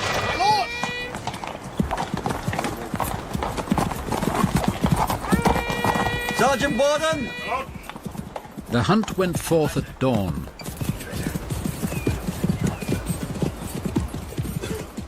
But all parties came back with the dark, empty-handed. Anion had contrived to vanish completely. That was the day they buried the sheriff. Half the nobility of the Shire was there to do him honour, and whatever personal enemies Gilbert Prescote might have made in his passing, he had both his due and his people's weighty and deserved intercession for him with his God. No, nothing yet. You've set a watch along the border? With what few men I can spare. I do still have a war to fight and a Shire to protect. In any case, I don't doubt he's well over the dike by now. Hugh, taking fright and running isn't proof of guilt. You can't brush aside what's happened, Cadfael. I'm only too well aware of what's happened and of who's to blame if I tried to deny it. Maybe not. Nor will I in the future. But I'm also aware of those threads in my pillbox. Blue and rose and gold hue. Where did this cattleman get cloth as rich as that to snuff out his brother's killer? By trade. By theft. By a dozen other ways. The Lady Millicent was told about this Anion, and about his grudge against her father. How does she react? Like marble. Her mind's unchanged. Ellis is the killer. Where is he? Secure in his cell? No. I've given him back the run of the castle. And his brother. On their pledge not to leave. And have you posted a guard on the gates? I have, yes. In case Ellis makes a run for freedom. So you're not entirely convinced of Anion's guilt? For God's sake, man, will you leave off telling me what I think? Do you think you did it? Who? This cattleman? How should I know? Everybody else thinks so. Including you? I think that if I were like him, with a good reason to kill and no family to stand up for me, I'd have run whether I did it or no. He'll be home now in any case. Safe. He's not shivering in a ditch somewhere like a frightened fox. Why should he be? If he didn't do it. Perhaps he did. He had cause. Like me, remember?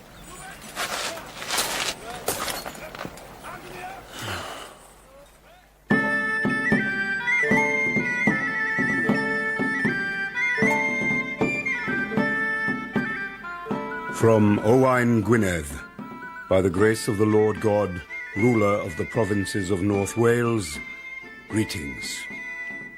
We have received word of the death of the Lord Gilbert Prescote, and mourn with you and with his family.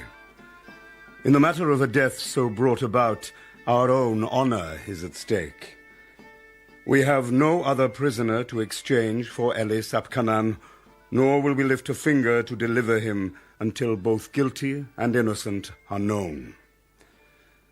On the wider matters which concern us both, hear these words. The enemies of King Stephen will know by now of the Lord Prescote's end. Their armies are south towards your land and ours. If the Lord Beringer will ride forth with a fair force of arms to aid us in reinforcing the border, he will be helping both himself and us against our common foe. My lord, the prince asks that you set forth as soon as maybe.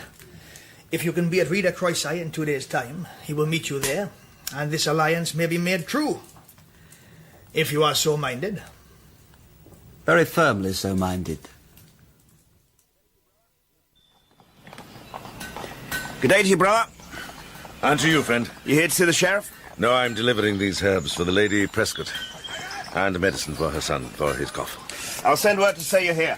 Why, thanks. Herbert, those blades have to be ready by tonight. I've given the orders. The provisions for the advance guard. Will be packed by dawn. And the main force. By noon, as ordered. It's all in hand, my lord. I'm sorry, Herbert. I know full well you can handle things. Now and while you're away. Remember the first time I was left in charge? Seems like a lifetime ago. Wait for me in the armory. Sir? You're moving then? North? North. And making quite a show. With luck, that's all it'll need to be. The Empress's men threatening the border. They know that Prescote's dead. And think the Shire in disorder. They don't know you. So it seems. And this time they did. And Owain Gwynned too. God in heaven, Cadfael, does everyone in town and Abbey know about this alliance? My lord Beringer! My lord! My lord, is it true? You're taking the army to the border? There's going to be war? Is it with Wales? Wales is in no danger from me, nor I from Wales. My lord, you must keep an eye to Owain's brother and his rebels. With all this excitement and threat from England, they think it's safe to move abroad again. Godric's fort, the nunnery. My lord, you must keep watch on them. Do you know how many men I lost at Lincoln? Perhaps you can tell me how to spread half a company of soldiers across 3 times a company's span. Cadfael went back through the town to the Abbey, with a likeness before his mind's eye, curiously memorable and deeply disturbing. More like than twins, more close than brothers, Ellis and Eliud seemed to him bizarre mirror images, the bright side and the dark side of the same being.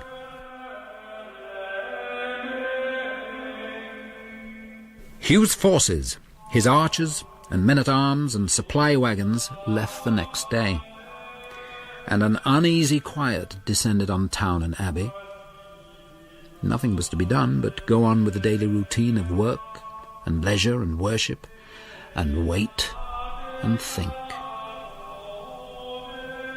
Cadfael found himself thinking steadily and deeply about Gilbert Prescote's death, and about the 2 missing pieces that held the whole puzzle together.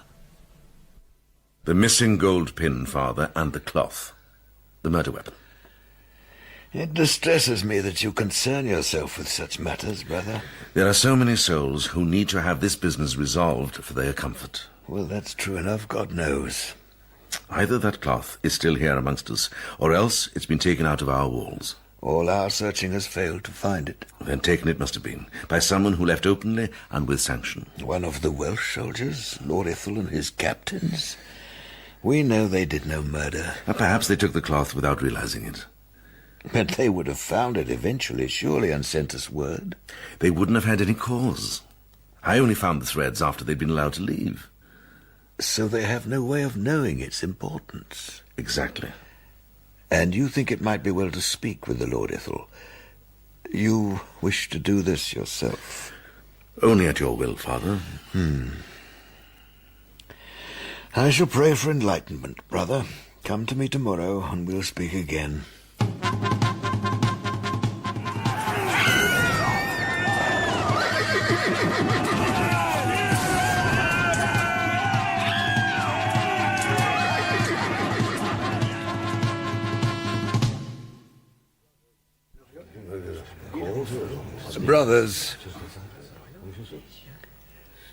Brothers, word has just reached me from the castle. The village of Minsterley, which falls into our care, was attacked late yesterday by a band of brigands come out of Wales. We have news of 2 deaths and many injuries.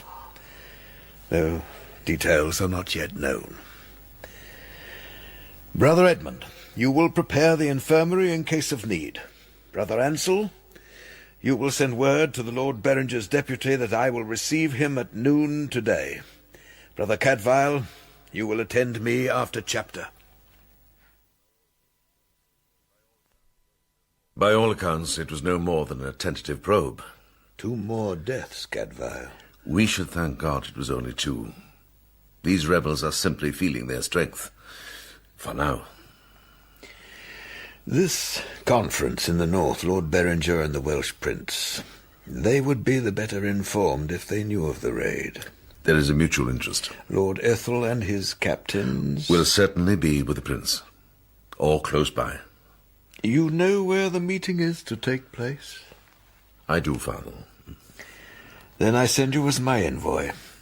Take the news of the raid to Owain Gwynned and to Hugh Beringer, and make what searches you must for the missing gold and the cloth.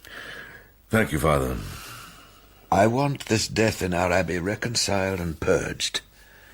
I want God's peace within my walls, and I want the debt paid. Go. Cadfael chose the best horse from the abbey's stable, called at the castle for official permission to leave the town, and set off across the Welsh bridge and so northwest.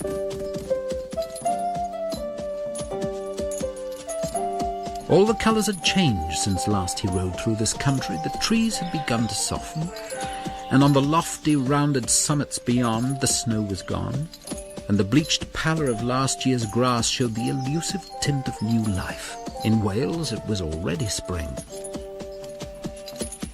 Cadfael arrived at his destination to find the meeting done and the allies departed.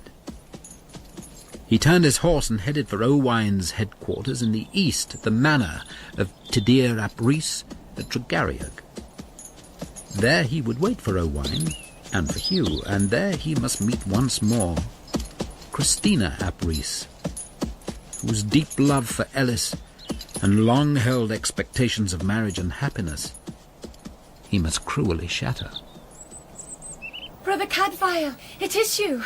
They told me there was a brother come from Shrewsbury, and I hope that... Easy now, catch your breath. Oh, I'm sorry. For what? Because you're anxious about Ellis? Why apologize for that? Ellis? Yes, of course. Both of them. There have been all sorts of rumours. You must tell me the truth.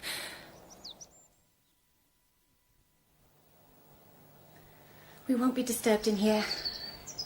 Cristina. Tell me the truth, brother.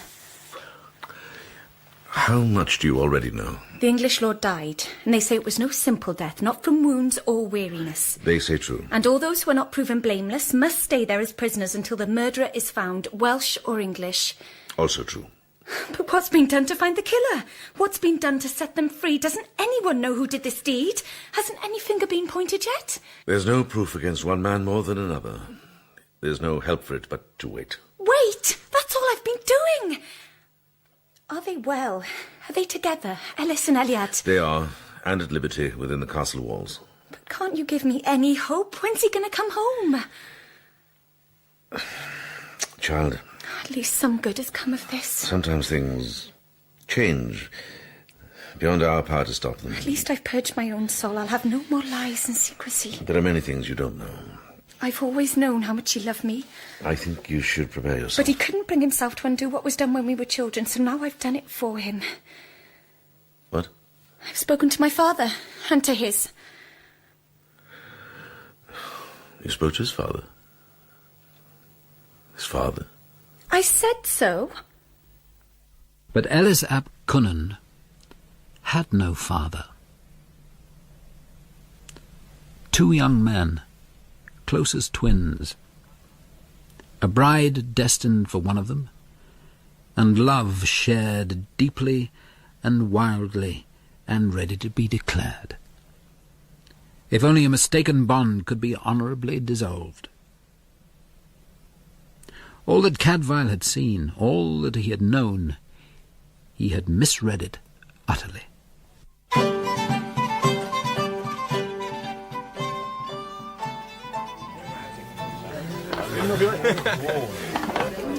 Brother Cadfael, welcome once more. My Lord Owain, when the letswydd I farglwydd.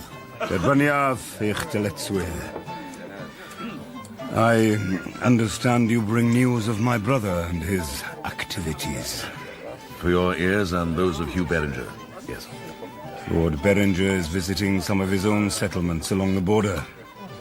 Do you expect him here, my lord? Well, that was our plan, but when, I don't know. Then I'll give my news to you.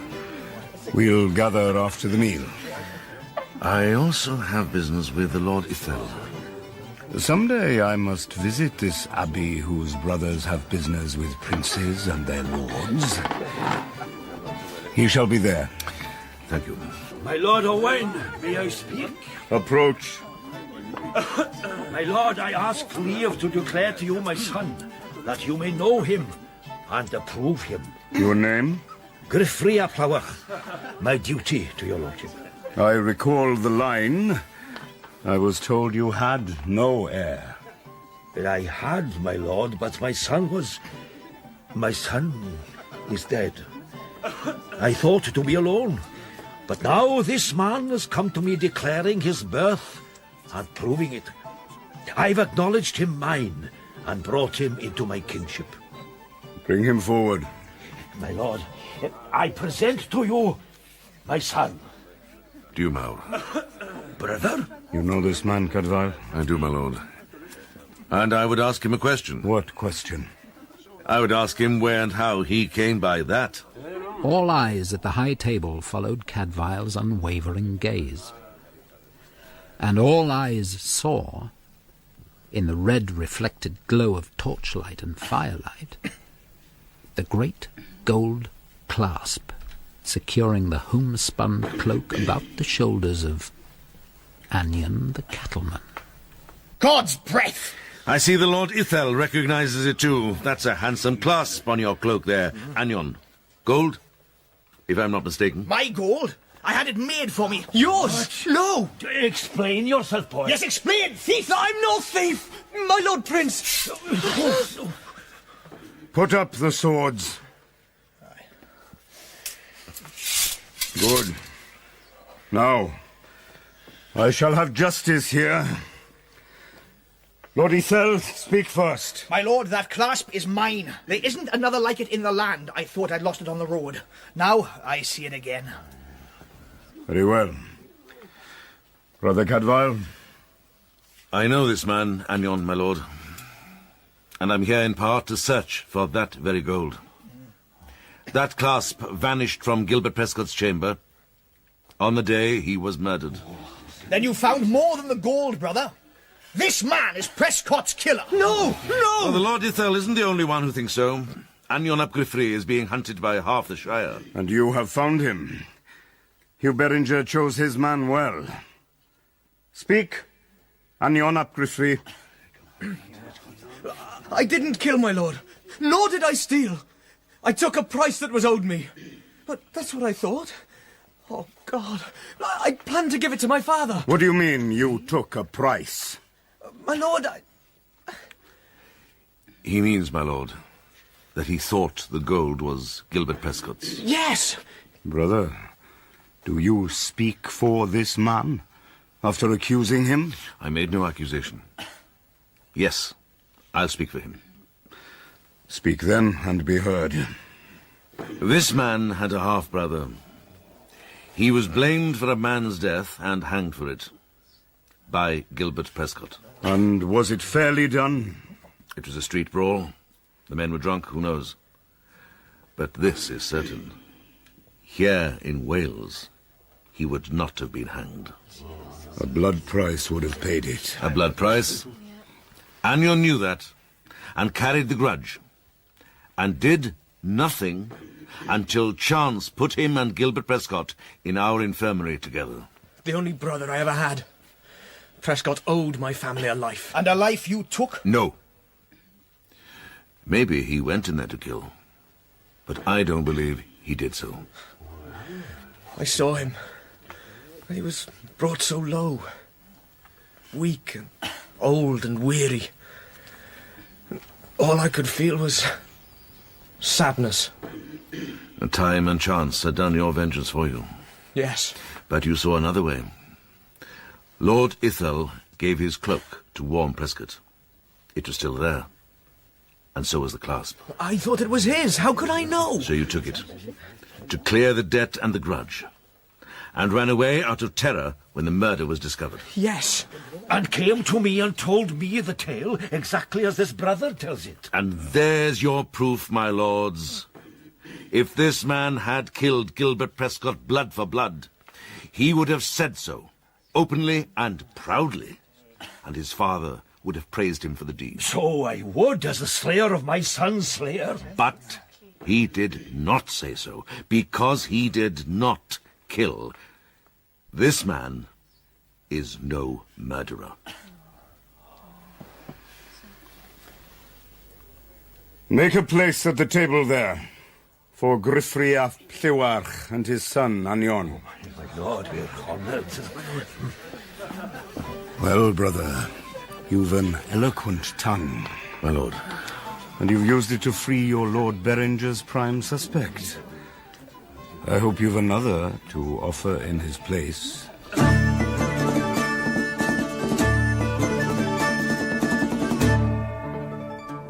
Dead Man's Ransom was written by Ellis Peters and dramatised by Bert Coules.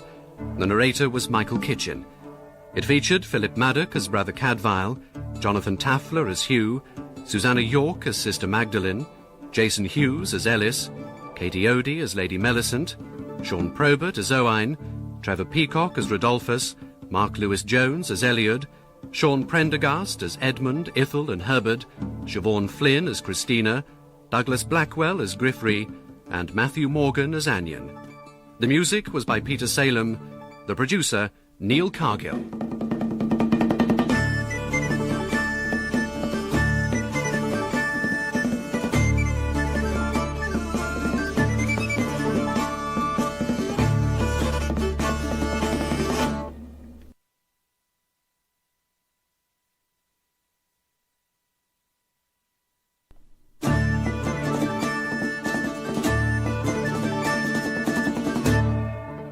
Make a place at the table there for Griffith ap Llywarch and his son, Anion. My lord, we're honoured. Well, brother, you've an eloquent tongue. My lord. And you've used it to free your Lord Beringer's prime suspect. I hope you've another to offer in his place.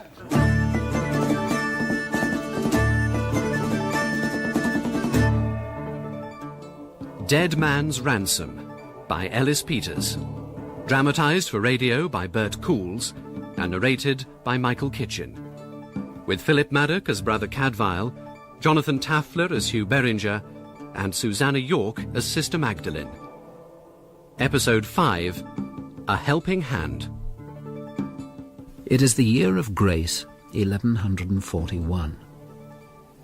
Brother Cadfael has journeyed to Wales in search of clues to the murderer of the Lord Gilbert Prescote, Sheriff of Shrewsbury.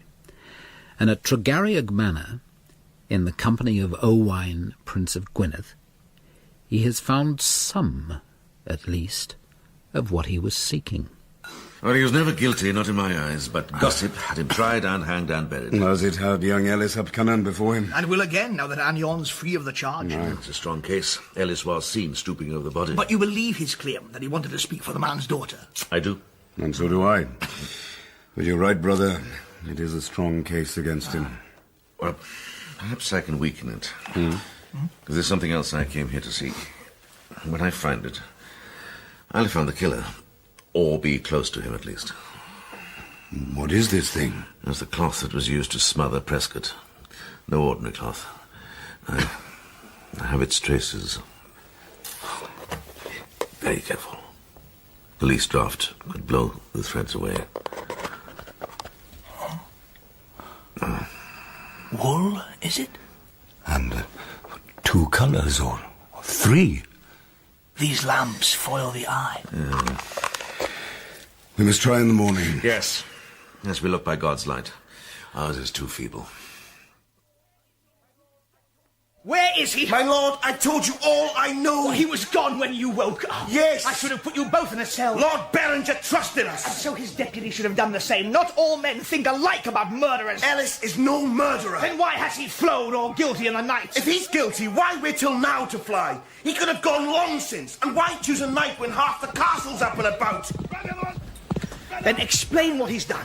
And be quick about it. I have no time for this. My lord, what's happened? Why is everybody so agitated? Are you telling me you don't know?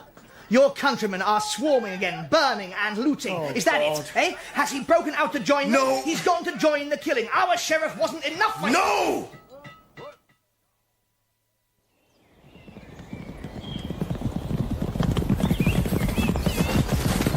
Sergeant, wait for me here. My lord. Hugh. Cadfael, what the devil are you doing here? Bringing news to you, among other things. If it's news of Cadwallader's rebels, save your breath. They sent word overnight from the castle. So urgent for a handful of raiders? A handful? 100 or more. Dear God. And they'll be on the move again as soon as it's full light. I must report to the prince, then we ride to meet them. Well, you need fresh horses. Provisions, too. I'll pass the word while you see Owain. Look, Cadfael. Hugh.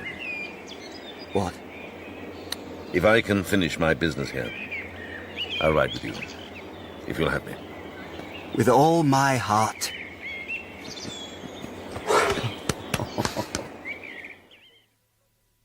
Where have they reached, these rebels? Where are they headed? Along the Minsterly Valley. Toward the nunnery.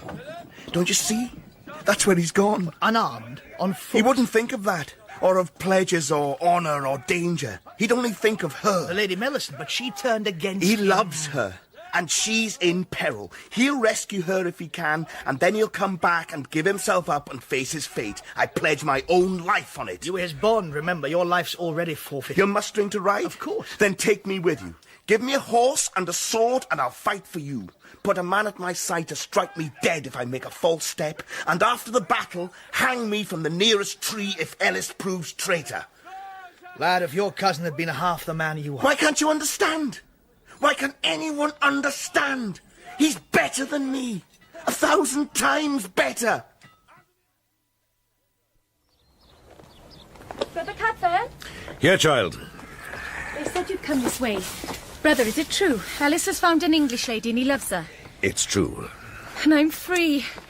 Everything's mended and no grudges born. You mustn't build too high. It's by no means certain he'll get what he wants. At least he knows now what it is to want. He knows what Eliud and I know. Brother, what are you doing? Are you leaving? I'm away with Hugh Beringer and his men. Oh, he's a fine animal. I the pick of the Abbey stables. Then you picked well. He doesn't look out of place, does he? And there's some of the best horses in Wales here. My Eliud is squire to the Lord Ithel, did you know? I knew. And a good job he makes of it, I'll be bound. Of course. Better than him, at any rate. He doesn't know a harness from a headscarf. Good morning to you, brother. My lady. God be with you, lad. Hey, that's a rich cloth. Yes, sir. May I see it? Brother? I suppose so. But you'd better not touch. I just want to look. Yes. Yes, thank you. Handsome, isn't it? Oh, yes. The Ransom beast.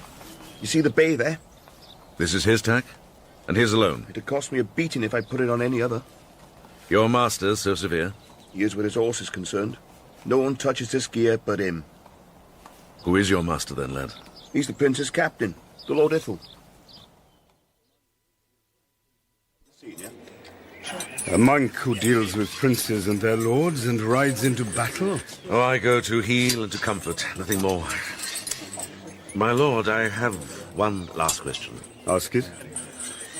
Must the only ransom for a murdered man be the life of the murderer? Must there be another death? Welsh law allows for the paying of a blood price. Gilbert Prescote didn't live by Welsh law. I can't ask him to die by it. What value is a blood price to his widow or his children? It doesn't have to be paid in gold or cattle or land. What of penitence and shame and grief? Those are not within my writ. But justice is. Shouldn't we look again at your threads, brother? They're of no importance now. This morning's light proved adequate? God's light. Yes, my lord. If I leave the matter to your care, brother... The price shall be paid. You have my word. Then I place it in your hands. My lord. But for my sake and others, carry it carefully. May God speed you on your journey. Take that linen through to the chapel. We can house any injured men in there. The tapestries can serve as sheets if we need more. Fetch some down just in case. The medicines better stay in the lobby. We may need them out in the field. Bring all the knives and scissors you can find. And take the gold to Mother Mariana's cell. Sister Magdalen? Child, haven't I given you a task? Fetch the keys to the cellars. I've done it. Thank you. What should I do now? What I'm going to do. Save your breath and your strength. We'll need them both in the next couple of hours. Come and sit with me in the window. Let's see how the men are faring outside. I still wonder if I shouldn't have sent you away to safety. I'm not afraid. The more fool you. It's generations of being afraid, and with good reason, that have taught us how to defend this place. Well now. What? It seems that we have one more ally than we knew.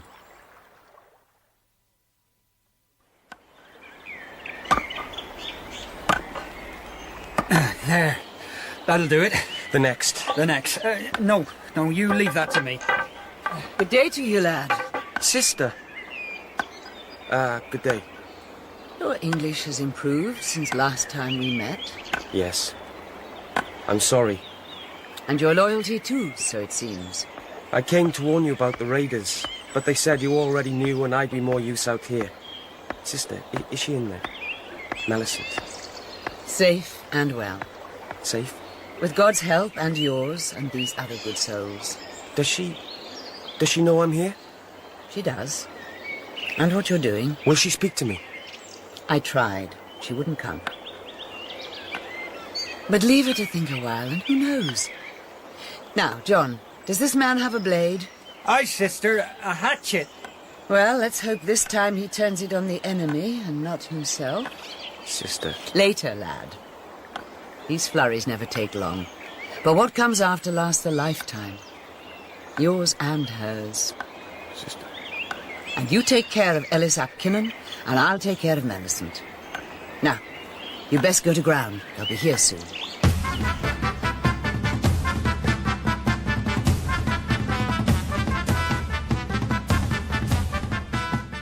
They came in the manner of robbers and raiders, not openly, but by way of the thick cover downstream. But they were deceived, these Welshmen, if they thought their approach undetected. 20 woodsmen lay in cover, some with bows at the ready, some with pikes and stakes and hatchets. Every man of the 20 braced himself and knew only too well how great a threat he faced. For the right moment, they waited.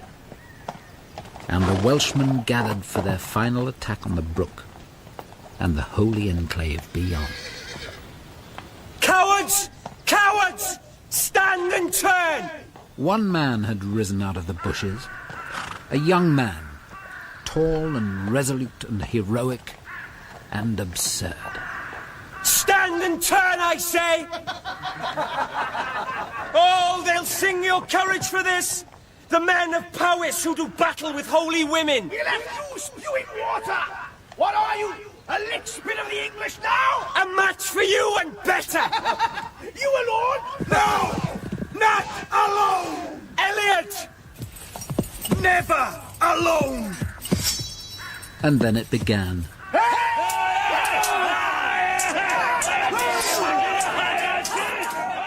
The forest bowmen drew and loosed. The rebel brigands charged, and battle was joined. Ellis, down! What? Down! Ow!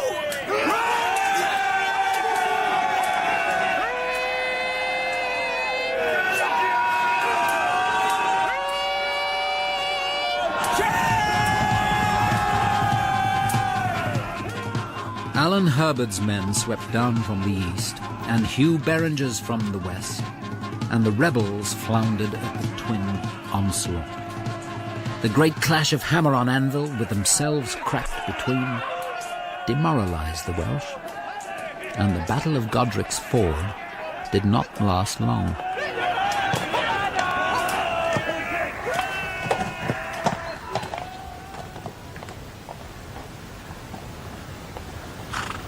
Cadfael, look.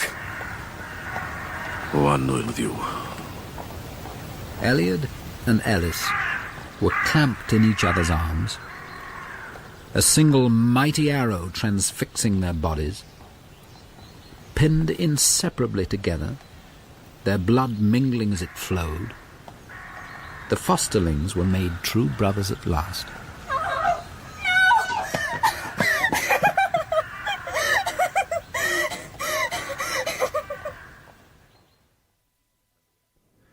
I stand away now. What are you doing? He has to break the head off the arrow. As near the flesh as I can. There. Now it should pull out. Right, we can separate them now. Help me, Hugh. Here.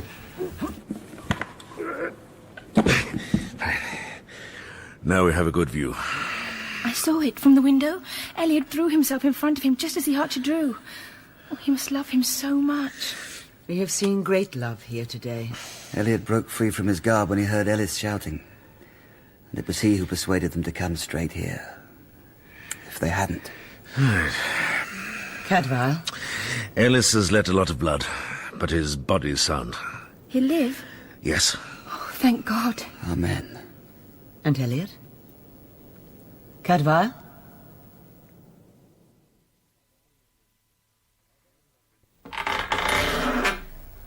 Cadfael? Come in, Magdalen. God knows you won't disturb him. I brought you something to eat. Oh. Why don't you go and rest? Not yet. You must be tired. I've no time for such luxuries. So what's the toll? Broken ribs, fractured arm, lots of bruises. No death. Not yet. Cadfael? Oh, you're right. I am tired. Tired and old, Magdalen. How's Ellis? We put him in the next chamber. He has his own guardian. Millicent. She's not left his side. One happy ending to all this horror. Yes. One at least.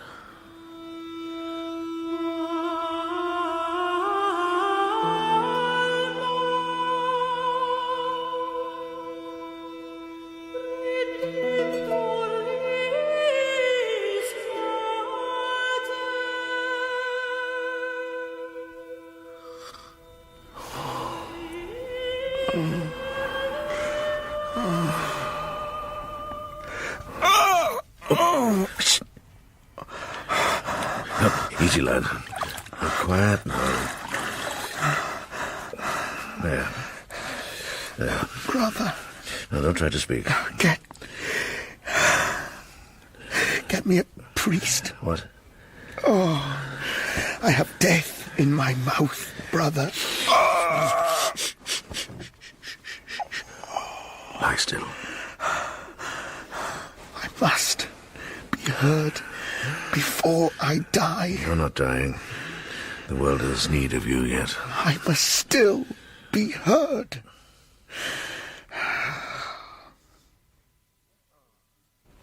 Oh.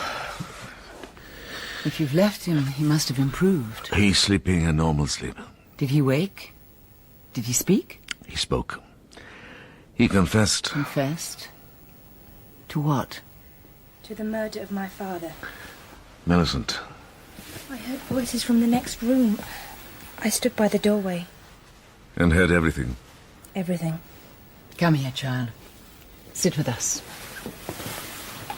Ellis would be dead now if it wasn't for Eliud. And he's a murderer. But he was never meant to be. And he's been tormenting himself for it every minute since. What will happen now? I've sent a messenger to Shrewsbury. Hugh will be back before the day's out. He's making it up. He's afraid that I might still be charged. No. I killed him. I don't believe it. And anyway, there's no proof. Gilbert Prescote was smothered with a rich fabric, blue and rose with a gold thread, Lord Ithel's saddlecloth.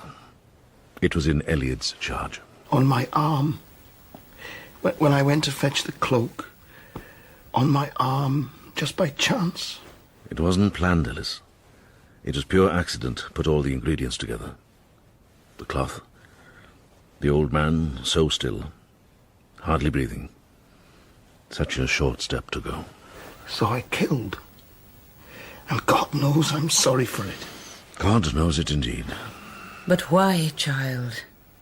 Why did you kill? Because if Prescote had got home alive, then Ellis would have been freed. And would have married Cristina, the woman you love. You know. So you killed. And then Ellis told you he loved the Lady Melisande. Oh, my God. Too late. You told me too late. It was for nothing. I murdered for nothing. Put you at risk for nothing. Cousin. Did he try to stop you, Ellis?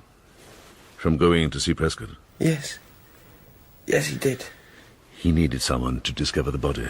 But not you, cousin. Not you. Oh. Right. Easy now. Why not me? It would have been put down as cunning. Hiding your guilt by raising the cry yourself. Yes. He chose me in the end. And had to kick over a stool to make me look closely enough. His devil still had him by the hand. Another man might never have noticed the signs of murder. I'm not a devil. An angel. I'm glad to be rid of all the lies. Ellis. Cousin. You would have suffered come what may. God help me, cousin. I loved you. But I loved her more. Oh.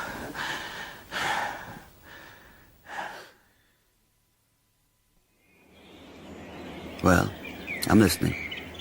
Say what you have to say. He made a full and free confession before ever a finger was pointed at him.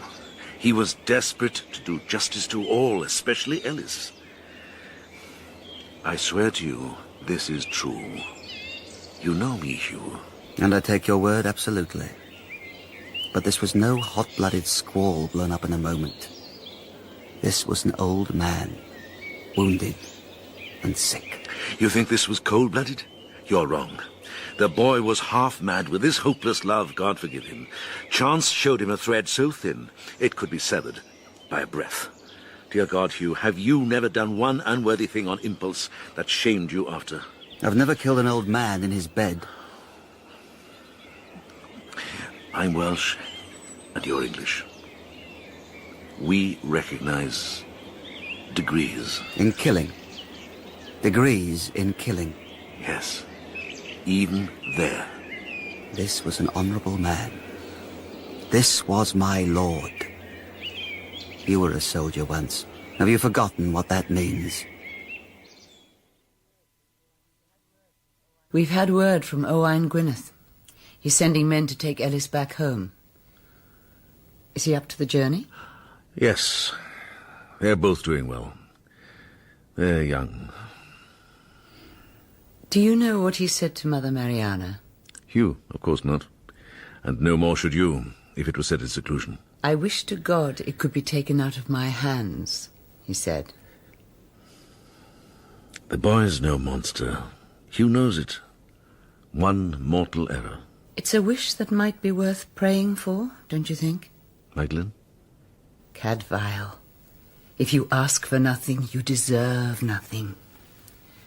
I'll see you in the chapel.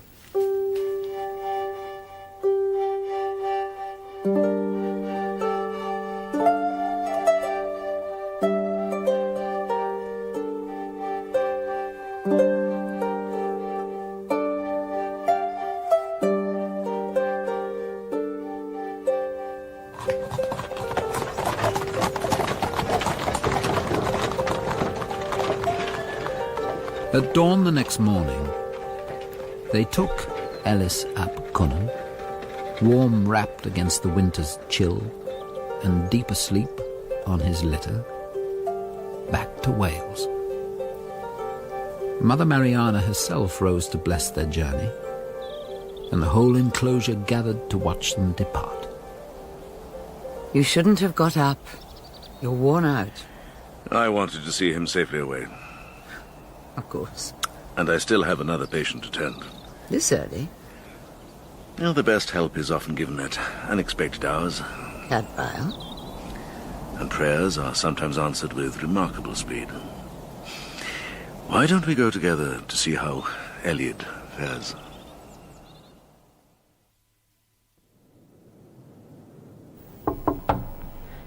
Just a moment.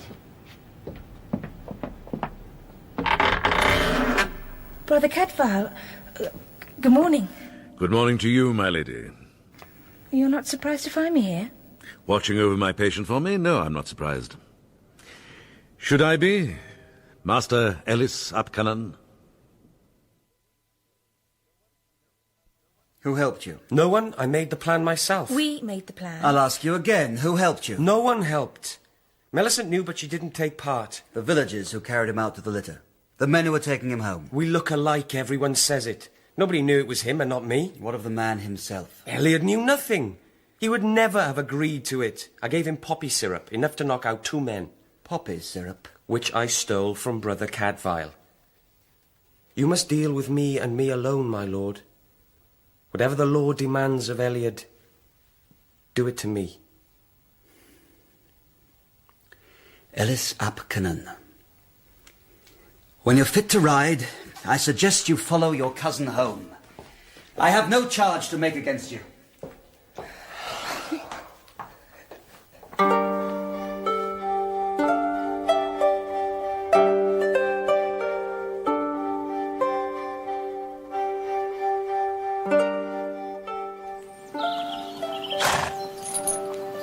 Why hang him? What would be served? How much did you know? Nothing. Not until the deed was done. And how much did you guess and connive at? What will happen to him? He'll live and carry his penance with him lifelong. And he'll marry his Cristina. Will she still have him when she knows? There's no crime will drive her away. And there'll be no peace for prince, nor priest, nor parent, until they are married. You're back to Shrewsbury. And then to Wales again. Rout the rebels for good and all. You? I'll stay here till the lad's properly back on his feet. Then home. Where doubtless you'll continue to meddle in affairs that are none of your concern. I'd say there was every chance. Farewell to you, Cadfael. God be with you, my friend. Tanantuna, sir.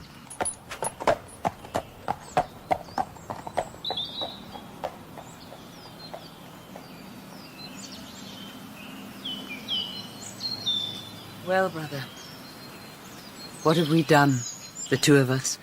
Made the best of a great ill. What more could we do? They say that only God has the privilege of bestowing mercy. Yes, that's what they say. But even God needs a helping hand, every now and again. Come on. Let's go in together.